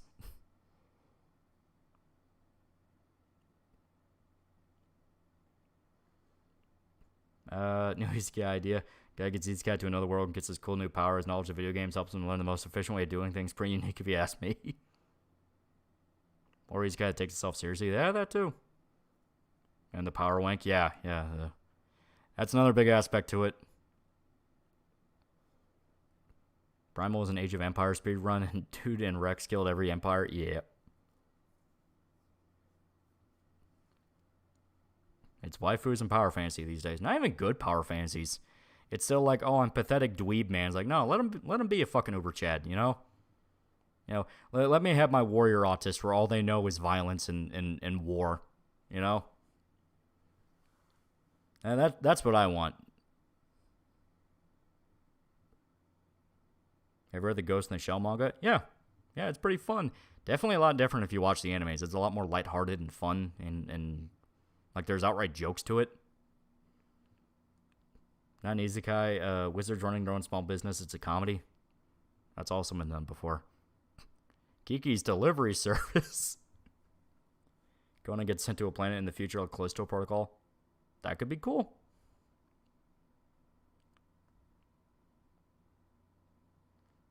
John Wick alike gets isekai to Fantasy World, beats everyone by literally shooting him. See, stuff like that's still dipping into like irony poisoning. Of like, no, it's you understand the actual like weight and plot they would have. Like you don't want it to be, and then he just shoot everyone. It's like, no, it needs to be more than that, you know.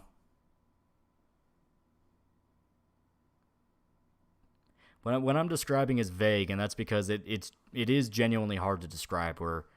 Where irony poisoning can end up killing a lot of ideas people have.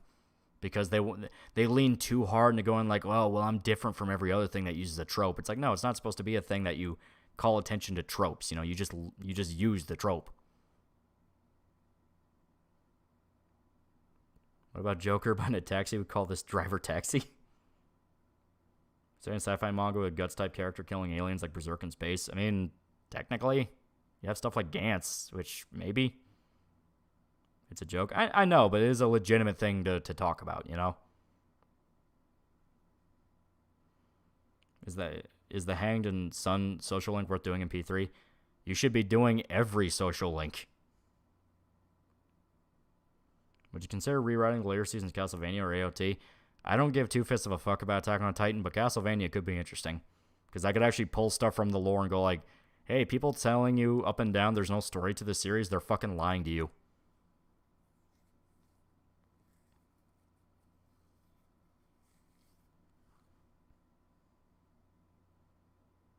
I like the author of Thermae Roma. She's an actual Romabu and knows the history of what she's writing. A lot of the time, that's what motivates it, you know, where they just want to spurg about the thing they like, which at least she's using it in a creative manner, you know? It's a lighthearted concept, but at least she's trying to be, like, different with it.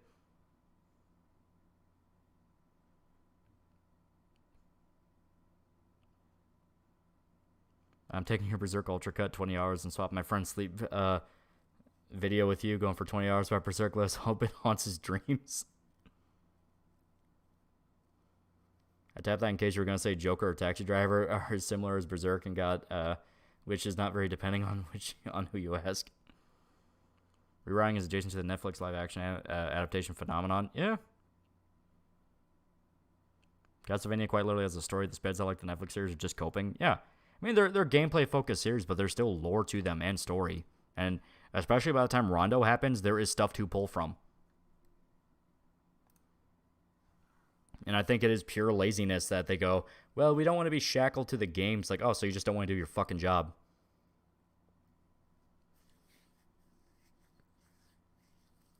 Especially since a lot of the ideas they use are fucking bad. Like, making Richter a pussy who runs away and has to be, like, inspired to fight vampires. No, I fucking hate that. Like, if they want to do the Richter as a pussy thing, don't make him a vampire hunter in the beginning, you know? Have him be a completely normal dude that doesn't even know he's a Belmont.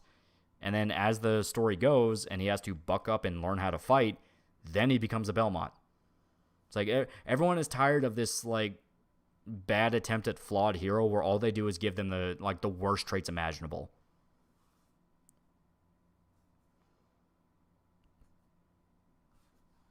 Is Raging Tiger a good skill in P3? I'm trying to remember. That was a physical skill, right? It could be good.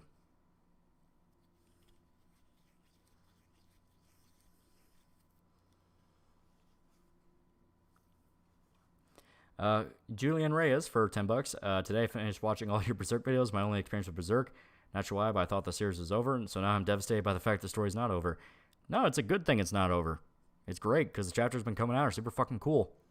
More damage if enraged. Ah, there you go. There you go. Could be. It would really be contextual. You would have to intentionally let party members get enraged. So you'd want to have that be to party members who do very, very good physical damage. You know, something like that. And you kind of want to babysit them. Because enraged, you do more physical damage, but you also take a lot more damage. So you got to be careful. Showed my old JRTC teacher your Berserk videos, and so far he's on Lost Children. That's pretty fucking good. Pretty fucking good. He turned us into fucking killers! What rank is he? Because when I was in JRTC in high school, we had a sergeant major. Everyone literally just called him Sergeant Major. Do you think we'll ever get a faithful and good adaptation? Do you think we're stuck in fan project hell? I think eventually. It has to be when Berserk is close to finishing. Because, I mean, the series is one of those where there's so much potential for prestige and money if they just took care of it right. But I think right now they're focused 100% on the manga. Major. Oh, okay. Sergeant Major. Yeah, literally, that's how we called him. Yeah. He was a cool dude.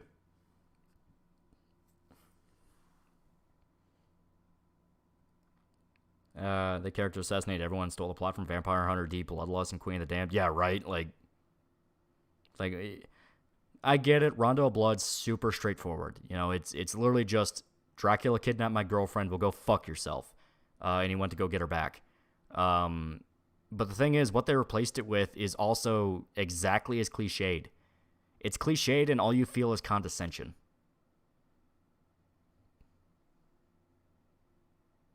I expect they would animate the boat hell loop. Are you talking about Berserk? It's actually not that bad, you know? It's, when you read all of it in context, the boat arc in Berserk really isn't even that long.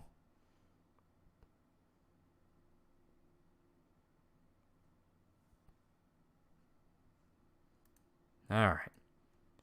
So at this point, I'm going to call it, because it's almost 3 in the morning here, and I'm trying to, in some way, fix my fucking sleep schedule. But thank to everybody who showed up. As stated, I'm going to do some grinding behind the scenes to bump us up and get us ready for Gunbreaker, because I think that'll be a lot of fun, and we can be a tank, and I can run back into my safety of 1-2-3, 1-2-3. But the new video will be out, I guess, in the morning? So... But yeah, it'll be great. It'll be great. So, Insomnia is a bitch to fight. It really does. It really is. When your internal clock is shifted over, it's hard to push it back. But, yep. I see the interview with a native consultant complaining that Flower Moon wasn't directed by a native. Hope that doesn't hurt the movie. It won't. Everyone will look at him and go, you got fucking Martin Scorsese. Shut the fuck up. But yeah, so, are you streaming tomorrow? Well, I mean, technically, it's Friday today, so... We stream on Saturday, which is how it is for us. So. Oh, yeah. Okay. Thank you to everybody who showed up. Thank you.